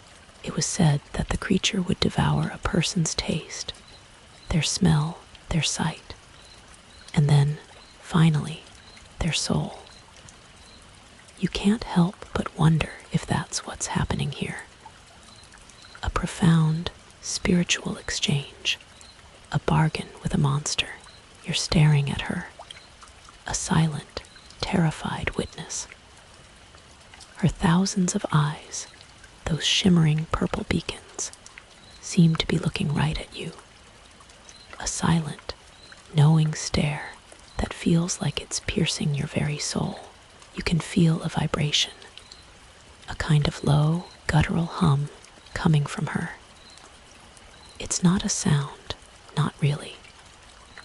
It's a feeling, a profound spiritual resonance that is vibrating through the water, through the air, through your very being. It's a message, a kind of telepathic communication that you can feel in your mind, but you can't quite understand. It's a language of pain, of hunger, of a profound spiritual emptiness. She starts to move, a slow, languid sway that feels more like a dance than a motion. Her body, a massive, segmented thing, seems to unfold in the water, a grotesque flower blooming in a dark, watery garden. Her head, a strange, eyeless thing, opens, revealing a series of concentric, jagged rings. It's a mouth, you realize. A massive, terrifying mouth that is waiting to consume you. The purple light from her eyes gets brighter, more intense, and you can feel a profound, spiritual pull, a kind of mental gravitational force that is pulling you toward her. You try to struggle, to fight back, but it's no use. You're a puppet, and she's pulling the strings. You're a fish on a line, and she's reeling you in. You're so close to her now, so close you can feel the warmth emanating from her body. A strange, sickly sweet warmth that feels like a fever. You can see her eyes, those thousands of purple beacons, all of them looking at you. A silent, knowing stare that feels like it's piercing your very soul. You're terrified, but you can't look away. You're mesmerized by her, helpless, terrified moth drawn to a terrifying, beautiful flame. She opens her mouth, and you feel a powerful current, a kind of mental pull that is pulling you toward her, into her. You can hear it now, the chanting of your classmates, a low, guttural hum that feels like a physical presence in your head. They're welcoming you. They're welcoming you to your new life, your new reality. You are under the water, a silent, terrified offering. The murky liquid, thick and viscous, is a suffocating blanket that clings to your skin, to your clothes, to your very soul. Your lungs are burning, screaming for air. And for a terrifying moment, you're back in that other pool, a child again, and you're drowning. The terror is so profound, so visceral, that for a moment, you forget everything else. You forget the bullies. You forget the humiliation. You forget the secret. You're just a child again, in a world of green light and burning lungs. You try to struggle to reach for the surface, but your body is a lead weight, and the water is a thick, suffocating blanket, and then a voice. Not a sound, not really. A feeling. A profound spiritual resonance that is vibrating through the water, through the air, through your very being. It's a message, a kind of telepathic communication that you can feel in your mind, but you can't quite understand. It's a language of pain, of hunger, of a profound spiritual emptiness. It's the voice of her, the worm-like creature in the center of the pool. And she's talking to you, not with words, but with feelings, with emotions, with a profound, otherworldly understanding. She's telling you about her profound spiritual hunger. She's not malevolent, not really. She's just hungry. She's been trapped here for a long, long time, a living thing in a place that has no food, no sustenance. The community pool was her tomb, a prison of concrete and chlorine. But now, she's found a way out. She's found a way to feed. She's found a way to grow. And she's found a way to take a part of you with her. She is a parasite, a living, breathing thing that feeds on something you have in abundance, something you have lost a part of. She is a parasite, a living, breathing thing that feeds on the lost senses of those who come to her. The history of parasitic creatures in folklore and mythology is a long and chilling one. Historians still debate whether the ancient stories of creatures that would feed on a person's soul, or their very life force, were a form of a cautionary tale, or a way to explain the effects of a parasitic infection. That the people of that time didn't have the tools to understand. A curious piece of occult folklore from ancient Mesopotamia tells of a parasitic entity known as the gulha, a worm-like creature that would feed on a person's senses, leaving them a hollow, empty shell. You can't help but wonder if that's what's happening here. A profound spiritual exchange, a bargain with a monster. But in your case, she is finding she cannot feed on what you have to offer. You already lost it. You are staring at her, a silent, terrified witness, and you can feel her confusion, her hunger. She is trying to connect with you, to feed on you, but there's nothing there. You have no taste to give. The profound spiritual emptiness that she is used to consuming is already gone. You're not a feast, you're a ghost, a hollow, empty shell that she can't feed on. And you can feel her frustration, her confusion, her profound spiritual hunger. It's a terrifying, visceral feeling, a kind of mental pain that you can feel in the very core of your being. You are a puzzle to her, a mystery she can't solve. She's reaching out to you, a tendril of her consciousness, a kind of mental probe that is trying to find a purchase on your mind, but there's nothing there, nothing she can latch onto. You can feel her frustration, her anger, her profound spiritual disappointment. You are useless to her. You are a piece of a puzzle that she can't use. You are a key that doesn't fit the lock. And you know, with a chilling certainty, that this is both a blessing and a curse. You're not a meal for her, but you're also not a friend. You're an anomaly, a ghost, a loose end that needs to be tied up. And a loose end, you know, is the most dangerous thing to be. You are under the water. The murky, thick liquid is a suffocating blanket that clings to your skin. Your lungs are burning, screaming for air, and you're staring at her, the monstrous, worm-like creature in the center of the pool. She's a dark, writhing mass of segmented flesh, and her thousands of eyes, those shimmering purple beacons, are looking right at you, a silent, knowing stare that feels like it's piercing your very soul. You can feel her confusion, her hunger. She's trying to connect with you, to feed on you, but there's nothing there. You have no taste to give. You're a ghost, a hollow, empty shell that she can't feed on. And you can feel her frustration, her confusion, her profound spiritual disappointment.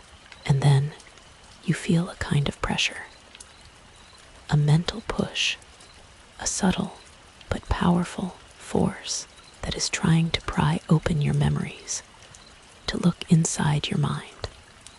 She's trying to understand you. She's trying to find out what you are, why you are different. You can feel her consciousness, a vast, alien thing brushing against your own, a silent, terrifying touch that feels like a violation. You're a puzzle to her, a mystery she can't solve. She's looking for a way in, a crack in your defenses, a piece of you that she can consume. But there's nothing there. Not for her anyway. Your memories are a jumble of smells and tastes you can't access, a cacophony of sensations you can't feel. And then you feel her presence, her consciousness retreat. She's frustrated. She's confused. She's realized that you are a dead end, a cul-de-sac in a vast, sprawling city of senses. You are useless to her, and you know with a chilling certainty that this is both a blessing and a curse. You're not a meal for her, but you're also not a friend. You're an anomaly, a ghost, a loose end that needs to be tied up. And a loose end, you know, is the most dangerous thing to be. The history of otherworldly beings being unable to comprehend human senses or emotions is a common trope in science fiction, but it has a basis in ancient mythology. Historians still debate whether the Greek myth of the Furies, who were said to torment those who had committed a crime they were unable to comprehend, was a form of psychological torture. or a way to explain a profound spiritual sickness. A curious piece of occult folklore from ancient Egypt tells of a demonic entity known as the Empty One, a creature that could not feed on a person's soul unless they had a profound spiritual hole in them. You are that hole. You are the Empty One. You are the perfect prey that she cannot consume. And you realize, with a sudden, chilling certainty, that this is why they are so devoted to her. The others, the ones who can feel, she takes something from them, and in return, she gives them something. She gives them a sense they had lost, a profound spiritual satisfaction that they can't get anywhere else. She is a parasite, yes, but she is a giving parasite, a provider, a god, and they are her loyal, devoted followers. You are about to turn and swim away, your body screaming at you to get out of this place when you see it. The chanting. It's getting louder, more intense. A new person is walking to the platform. It's Everett. He's trembling, his hands shaking, his body a picture of profound unease. He's standing there, and you can see the terror in his eyes, a kind of trapped animal fear that you know all too well. He's a victim, you realize. A silent, terrified victim who has been forced into this. You can't let them do this to him. You can't just stand by and watch another person get consumed by this thing. You have to do something. You have to save him. You are under the water. The murky, thick liquid is a suffocating blanket that clings to your skin. Your lungs are burning, screaming for air, and you're staring at her, the monstrous, worm-like creature in the center of the pool. She's a dark, writhing mass of segmented flesh, and her thousands of eyes, those shimmering purple beacons, are looking right at you. You can feel her frustration, her hunger. She's trying to connect with you, to feed on you, but there's nothing there. You have no taste to give. You're a ghost, a hollow, empty shell that she can't feed on. And you can feel her profound, spiritual disappointment. And then you feel a kind of pressure, a mental push, a subtle but powerful force that is trying to pry open your memories, to look inside your mind. She's looking for a way in, a crack in your defenses, a piece of you that she can consume. But there's nothing there, not for her anyway. Your memories are a jumble of smells and tastes you can't access, a cacophony of sensations you can't feel. She is confused, and as you feel her consciousness retreat, you realize a terrifying truth. You're not the only one. There are others who have lost something essential, and now they've found a way to get it back. The history of people attempting to regain lost senses is filled with strange, often terrifying accounts.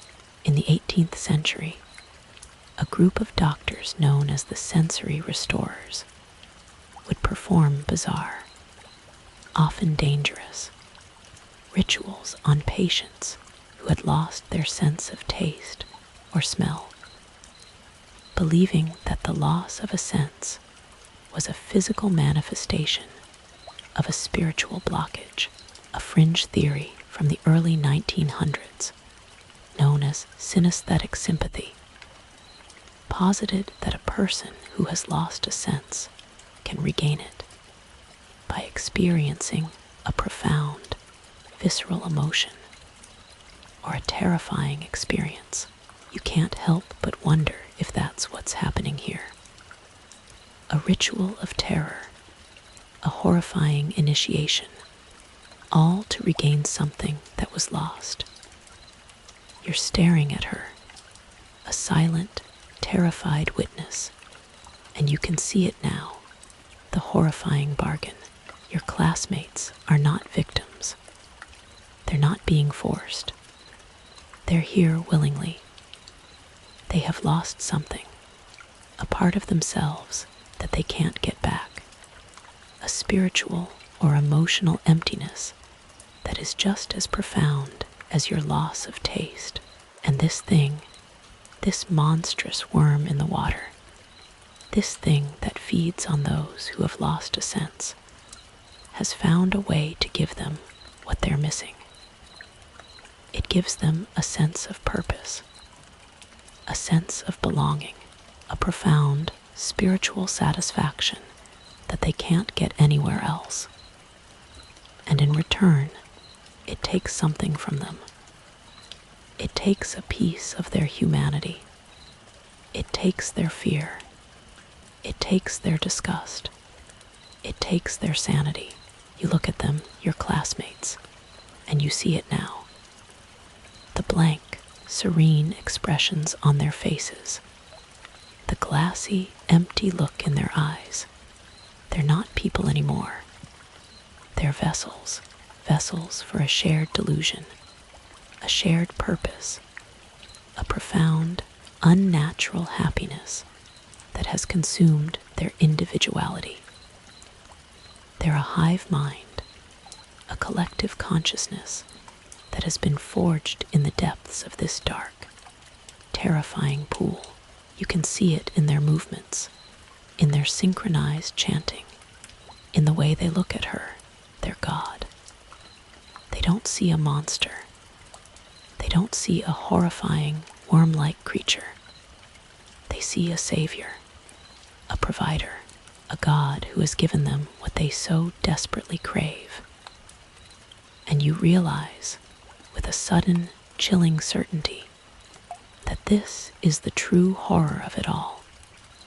It's not the creature. It's not the ritual. It's not the parasites.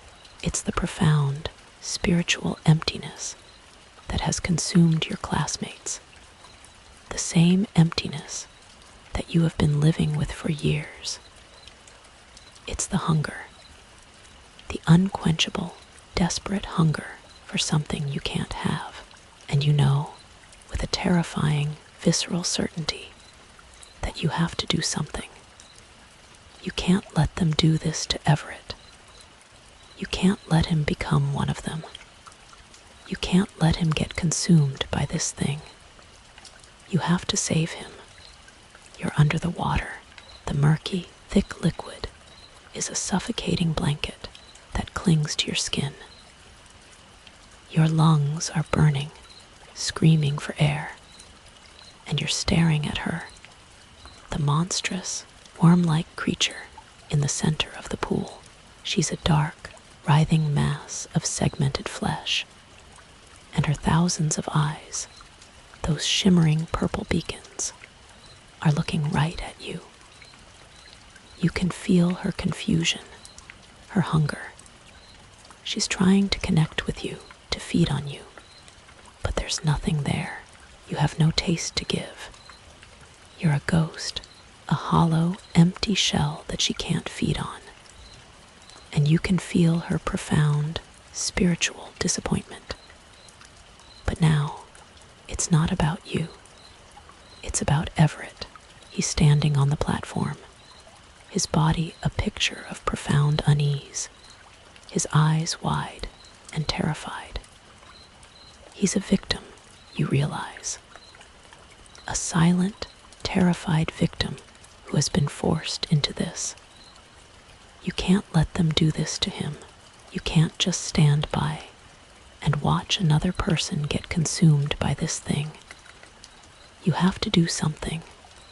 You have to save him. You start to swim, not toward the surface, but toward her, toward the monstrous, worm-like creature in the center of the pool. Your body is screaming at you to turn back, to get away, to get out of this place. But your mind is focused on one thing. Everett. He's a good kid. A quiet kid. A kid who doesn't deserve this. You're a silent, furious presence. A dark shadow moving through the glowing, murky water. You can feel the eyes of your classmates on you. They're silent, knowing stares. They don't understand. They don't understand why you're not accepting her gift. They don't understand why you're fighting back. They think you're a fool, a madman, but you're not. You're a hero. Or, at least, you're trying to be. The history of people challenging or bargaining with otherworldly creatures is a long and storied one. Historians still debate whether the Greek hero Orpheus, who descended into the underworld to bargain for the return of his wife, was a myth or a real person who had found a way to navigate a psychological or spiritual sickness. A curious piece of occult folklore from ancient Mesopotamia tells of a man who, after losing everything, challenged a demon to a game of wits and won. You feel like that man. You feel like a hero in a myth you don't understand. A hero who is about to make a terrible bargain. You're so close to her now, so close you can feel the warmth emanating from her body. A strange, sickly sweet warmth that feels like a fever. You can see her thousands of eyes, those shimmering purple beacons, all of them looking at you. A silent, knowing stare that feels like it's piercing your very soul. You reach out, your hand trembling, and you push on her body. It's a strange, rubbery texture, a cold, slimy mass of segmented flesh. She reacts. She recoils from your touch, a sudden, violent shudder that sends a ripple through the water. She's confused. She's never been touched like this before. She's never been challenged. You're an anomaly, a ghost, a loose end that she can't comprehend. You push on her again, and you can feel her frustration, her anger, her profound, spiritual disappointment. Leave him alone, you say, a silent, telepathic message that you send with all the force of your will. Leave him alone, and I'll leave you alone. I will give you what you want. Her thousands of eyes narrow, a silent, knowing stare that feels like a question. You have nothing to offer me, her voice, a silent, telepathic resonance says. You are empty. No, you say, a silent, defiant reply. I am not empty. I am a void. I am a hole. And I can give you what you want. I can give you a way out of this place. A way to a place that is full of what you crave. A place that is full of taste. She recoils again. A violent shudder that sends a ripple through the water. She's intrigued. She's confused. She's never heard a human speak this way before. A human that can't taste. A human that has nothing to offer. A human that has something to offer anyway. She pulls back, a silent, menacing retreat, and you can feel a kind of mental pause, a moment of profound, otherworldly consideration. You've gotten her attention.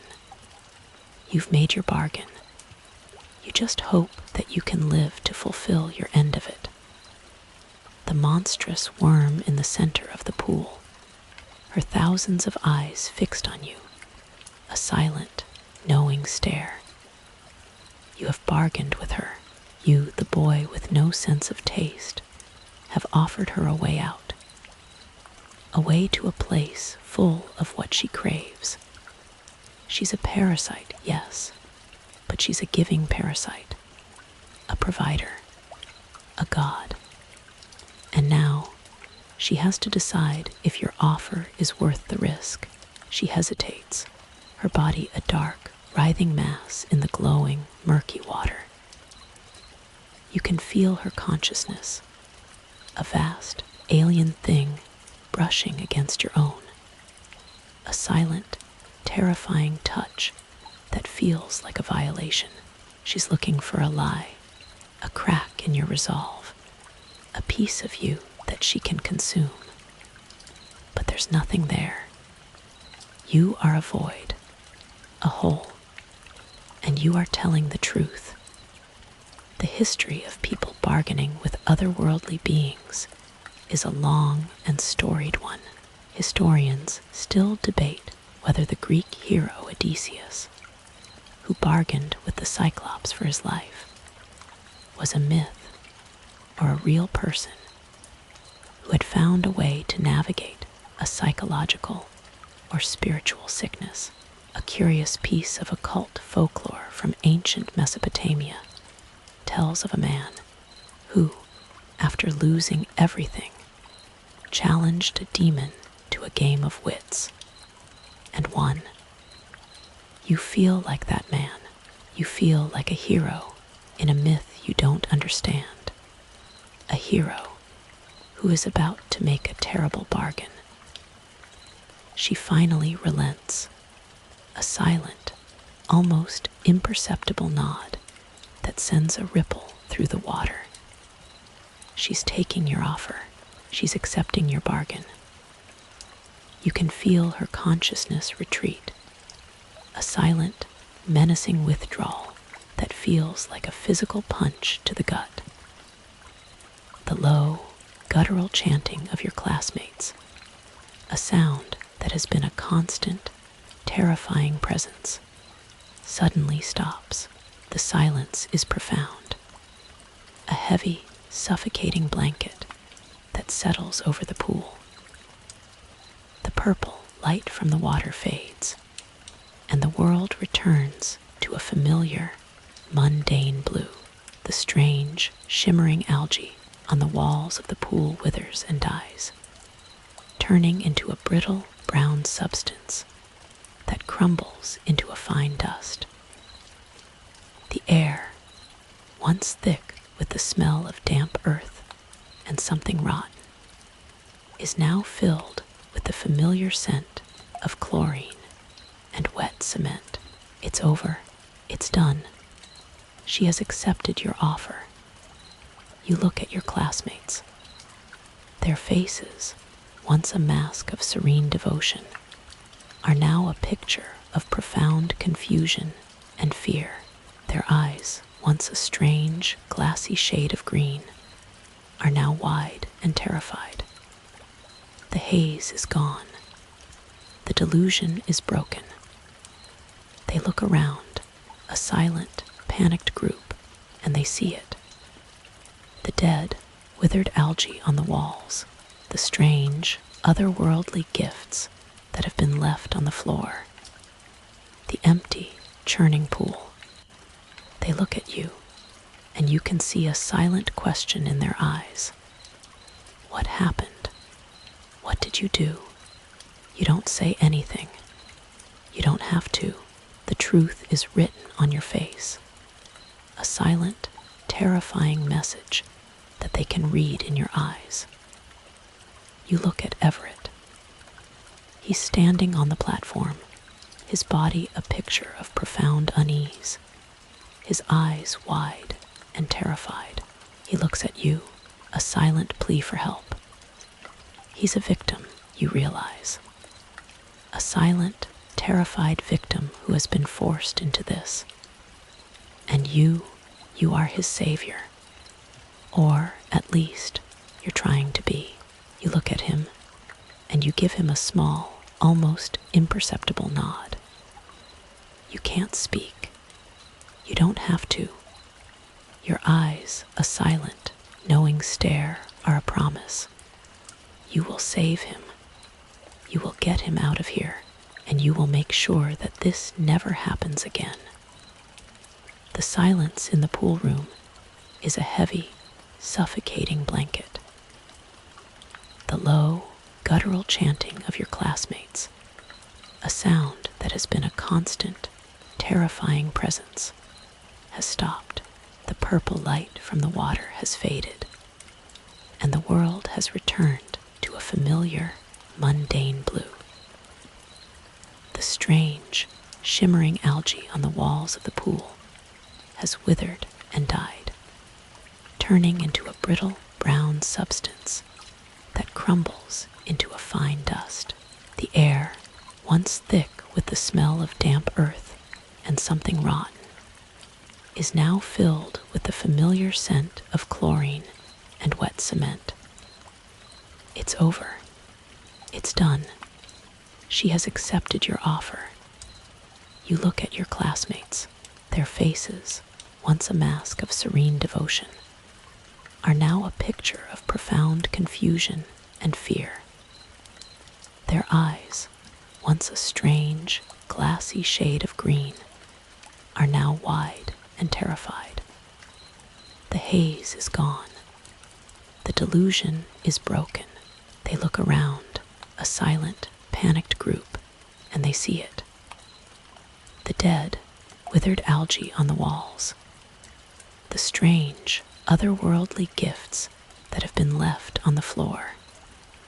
The empty, churning pool. They look at you, and you can see a silent question in their eyes.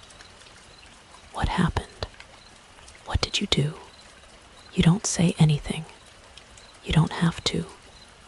The truth is written on your face, a silent, terrifying message that they can read in your eyes. You look at Everett. He's standing on the platform, his body a picture of profound unease, his eyes wide and terrified. He looks at you, a silent plea for help. He's a victim, you realize, a silent, terrified victim who has been forced into this. And you are his savior. Or, at least, you're trying to be. You look at him, and you give him a small, almost imperceptible nod. You can't speak. You don't have to. Your eyes, a silent, knowing stare, are a promise. You will save him. You will get him out of here. And you will make sure that this never happens again. He is trembling, his body shaking, his hands clutched into fists. You see it now, the subtle changes in him. The segments are more pronounced, small, dark lines that seem to trace a pattern on his skin. His skin has taken on a rubbery texture, and you can see a faint, iridescent sheen on his arms, a hint of the same substance that coated the pool walls. He's been changing. For a long, long time, he's been changing. A slow, irreversible transformation into something else. Something not human. A side effect of the gifts they have been giving to her. A terrible, physical manifestation of the bargain he made. You can't help but wonder if this is the ultimate price. Not a loss of humanity, but a physical transformation into something monstrous. The history of people transforming into monstrous creatures is a long and chilling one, often tied to a bargain with an otherworldly entity. Historians still debate whether the ancient Greek myth of Lycaon, who was transformed into a wolf by Zeus, was a cautionary tale about human hubris, or a way to explain a real, physical mutation. A curious tidbit from ancient Japanese folklore tells of a person who, after making a bargain with a river spirit, would slowly transform into a grotesque amphibious creature, their skin turning to scales and their body taking on a watery, translucent sheen. You can see that in Everett now. The watery, translucent sheen on his skin, the subtle but terrifying changes in his body. He's becoming something else. He's becoming one of them. You have to get him out of here. You have to get him to the ocean. You have to fulfill your part of the bargain. You can feel the eyes of your classmates on you. They're silent, knowing stares. They don't understand. They don't understand why you're taking him. They don't understand why you're leaving. They think you're a fool, a madman, but you're not. You're a hero. Or at least you're trying to be. You walk toward Everett, your footsteps a loud, echoing sound in the empty, silent room. You take his arm, and you can feel it, the strange, rubbery texture of his skin. He recoils from your touch, but you hold on. You're his only way out. You're his only hope. You get out of the school, dragging Everett behind you. He's trembling, his body a picture of profound unease. And you can feel it now, the subtle, but terrifying, changes in his body. The segments are more pronounced, small, dark lines that seem to trace a pattern on his skin. His skin has taken on a rubbery texture, and you can see a faint, iridescent sheen on his arms, a hint of the same substance that coated the pool walls. He's been changing for a long, long time. He's been changing.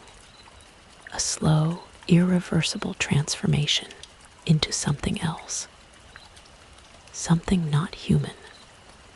A side effect of the gifts they have been giving to her. A terrible, physical manifestation of the bargain he made. You have to get him out of here. You have to get him to the ocean. You have to fulfill your part of the bargain. You can feel the eyes of your classmates on you. They're silent, knowing stares. They don't understand. They don't understand why you're taking him. They don't understand why you're leaving. They think you're a fool, a madman, but you're not. You're a hero. Or, at least, you're trying to be. You walk toward your car, your father's car, which you stole for this very purpose. The car keys, a cold, metallic weight in your hand, are a symbol of a crime you can't explain.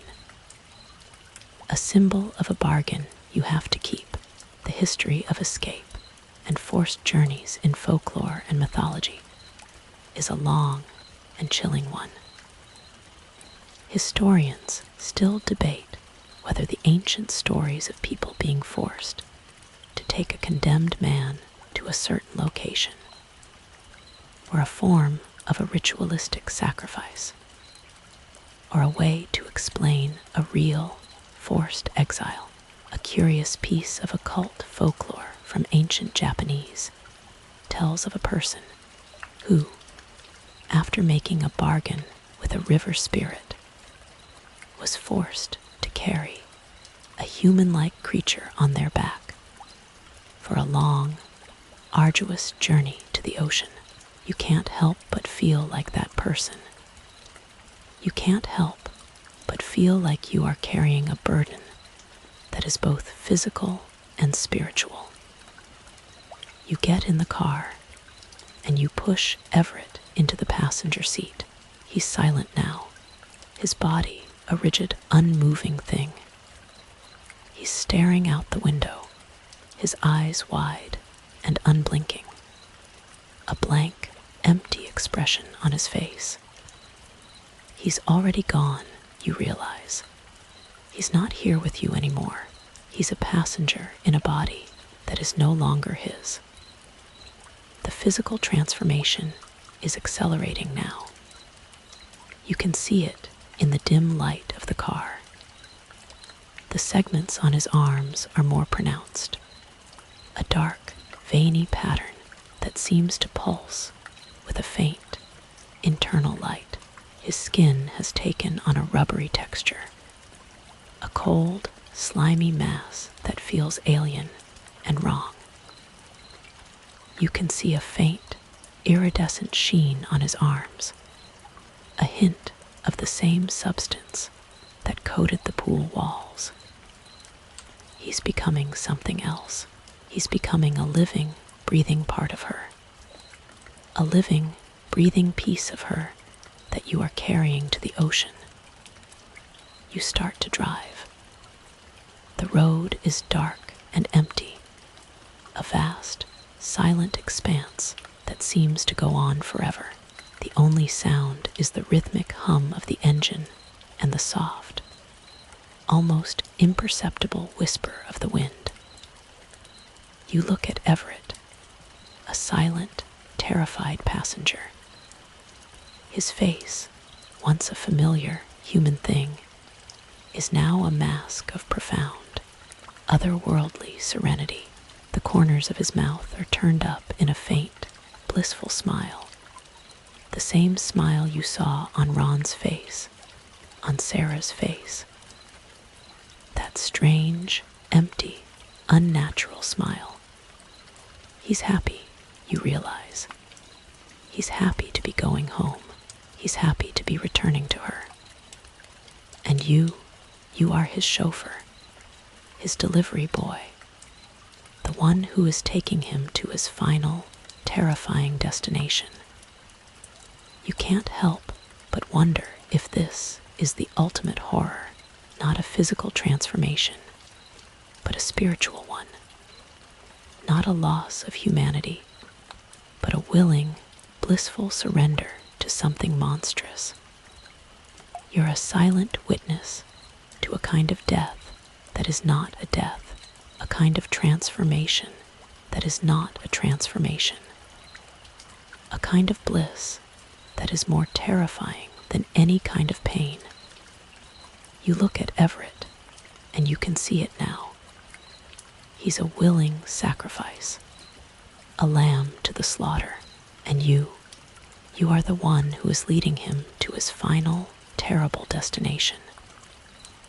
You're driving, a silent, solitary figure on a dark, empty road. Everett is in the passenger seat, his body a rigid, unmoving thing. He's staring out the window, his eyes wide and unblinking, a blank, empty expression on his face. He's already gone, you realize. He's not here with you anymore. He's a passenger in a body that is no longer his. The physical transformation is accelerating now. You can see it in the dim light of the car. The segments on his arms are more pronounced, a dark, veiny pattern that seems to pulse with a faint, internal light.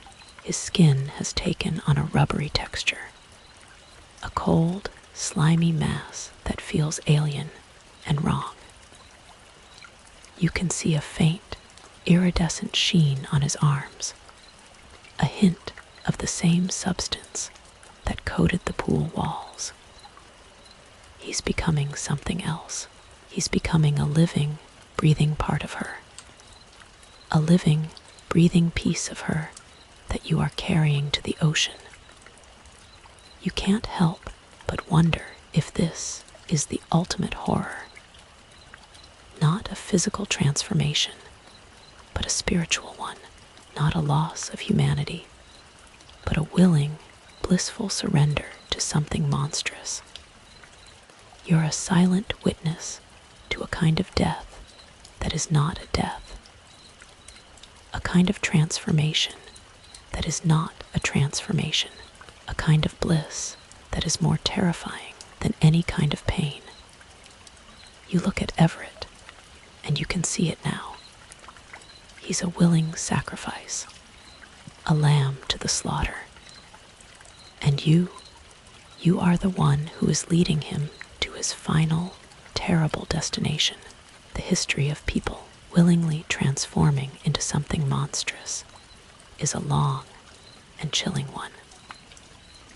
Historians still debate whether the ancient Greek myth of Lycaon, who willingly transformed into a wolf after eating human flesh, was a cautionary tale about human hubris, or a way to explain a real, physical mutation. A curious tidbit from ancient Japanese folklore tells of a person who, after making a bargain with a river spirit, would willingly transform into a grotesque, amphibious creature, their skin turning to scales, and their body taking on a watery, translucent sheen. You can see that in Everett now. The watery, translucent sheen on his skin, the subtle but terrifying changes in his body. He's becoming something else. He's becoming one of them. You finally reach the ocean. The air is cold and damp, thick with the smell of salt and old seaweed. The roar of the waves, a low, constant murmur, is a familiar, comforting sound. You pull the car over and you look at Everett. He's smiling now, a wide, beatific smile that reaches his eyes. He looks at you, a silent, knowing stare that feels like a thank you. He knows. He knows what's about to happen. He knows he's going home. He opens the car door and he gets out. He walks toward the water, a slow, deliberate walk that feels more like a sacred procession than a simple act of walking. He doesn't look back, he just walks, his body a strange, otherworldly silhouette against the dark, churning water. You watch him, a silent, terrified witness, as he walks into the waves, the cold, salty water a welcome embrace. He goes deeper and deeper, and then he's gone. The segments along his arms were clearer, and his skin had taken on a rubbery texture. You were right. He'd been changing. You sit in the car for a long, long time. The only sound is the roar of the waves and the soft, rhythmic hum of the engine. You can't help but wonder if you did the right thing. Did you save him? Or did you just lead him to his final, terrible destination? You don't know. You'll never know. You can only hope that you did the right thing. You turn the car around and you drive back to the school, a silent, solitary figure on a long, empty road. You're back at the school, a silent, solitary figure on a long, empty road. The car is a cold, metallic shell, a witness to a crime that has no name. You get out and you walk toward the gym. The air is still and humid, thick with the smell of old gym shoes and dust. You can hear it now, the silence, the low, guttural humming, a sound that has been a constant, terrifying presence, is gone. The silence is profound, a heavy, suffocating blanket that settles over the school. You make your way to the locker room, to the pool. You push open the door, a loud, creaking sound that echoes through the empty space. You step inside, and the sight that greets you is so strange, so unbelievable, that for a moment you think you've gone insane. The The pool is empty. The water is gone. The bottom of the pool is a strange, shimmering substance, a kind of iridescent algae that glows with a faint, otherworldly purple light. But the creature, she's gone. She's not there. All that is left is a large, grotesque mass of what looks like fossilized flesh, a dark, writhing thing that has turned into nothing but dirt and sandstone. She upheld her part of the bargain, it seemed. She left. She withered and died, leaving only a fossil of her terrifying, beautiful self behind. A silent, unmoving monument to a crime you can't explain. And you see it now, the evidence of her last gasp, her final, terrible act of revenge. Your classmates, all of them, are lying on the floor, their bodies convulsing, their faces a sickly shade of green. They're throwing up, not food, not bile, but bucket loads of parasites, a sickening, squirming mess of what look like worms and segmented insects. Ron's sickness wasn't a one-off. It was the beginning of the end, a warning sign that you were too late to heed. You can't help them. You can't do anything. The sickness, a terrible, visceral sickness, is something you can't cure. The history of mass illness and parasitic infestation is a long and grim one. Historians still debate whether the Great Dancing Plague of 1518 was a mass psychosomatic event or a result of a widespread fungal infection that caused convulsions and hallucinations. A curious tidbit from the annals of a long-forgotten occult society in the 17th century speaks of a ritual known as the gathering of the unholy, where members would willingly ingest parasitic worms as a sign of their devotion to a demonic entity. You can't help but wonder if that's what's happening here. A profound spiritual sickness, a living, breathing testament to a bargain gone wrong.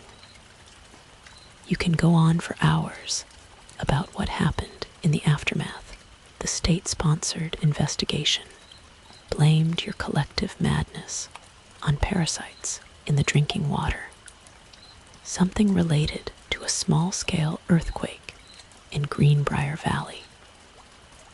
It was a lie, of course, a lie that you willingly went along with.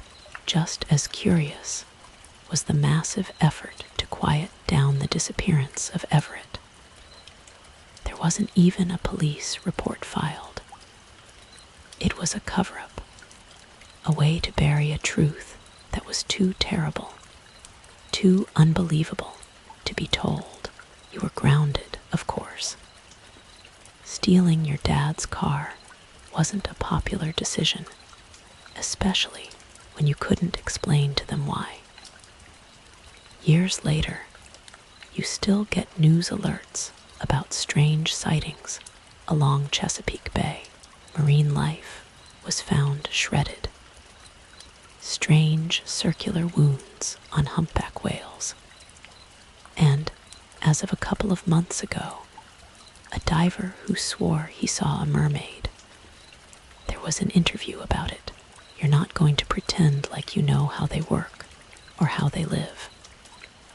But you can't help but to believe that you've made a terrible mistake. To what end, you can. You're a silent, terrified witness to a kind of life that is not a life, a kind of death that is not a death. You are a silent, solitary figure on a long, empty road, a witness to a monster who is not a monster who is just hungry. You can dim the lights. The fan is still humming. You can take a deep breath. You are safe. You are home. Or are you? You can take another breath, and you can feel the air in your lungs, a cool, reassuring presence. But you can't feel the taste of it. You can't feel the texture of it. You can't feel the life in it. You're a ghost, a hollow, empty shell that is walking through a world of senses you can't feel. And you can't help but wonder if you're still a part of the pool, a part of her, a part of the bargain you made, and you wonder if the silence you hear is her just waiting, waiting for you to come back, waiting for you to give her what she wants, waiting for you to come home. Sweet dreams, waiting for you to come back, waiting for you to give her what she wants, waiting for you to come home. Sweet dreams.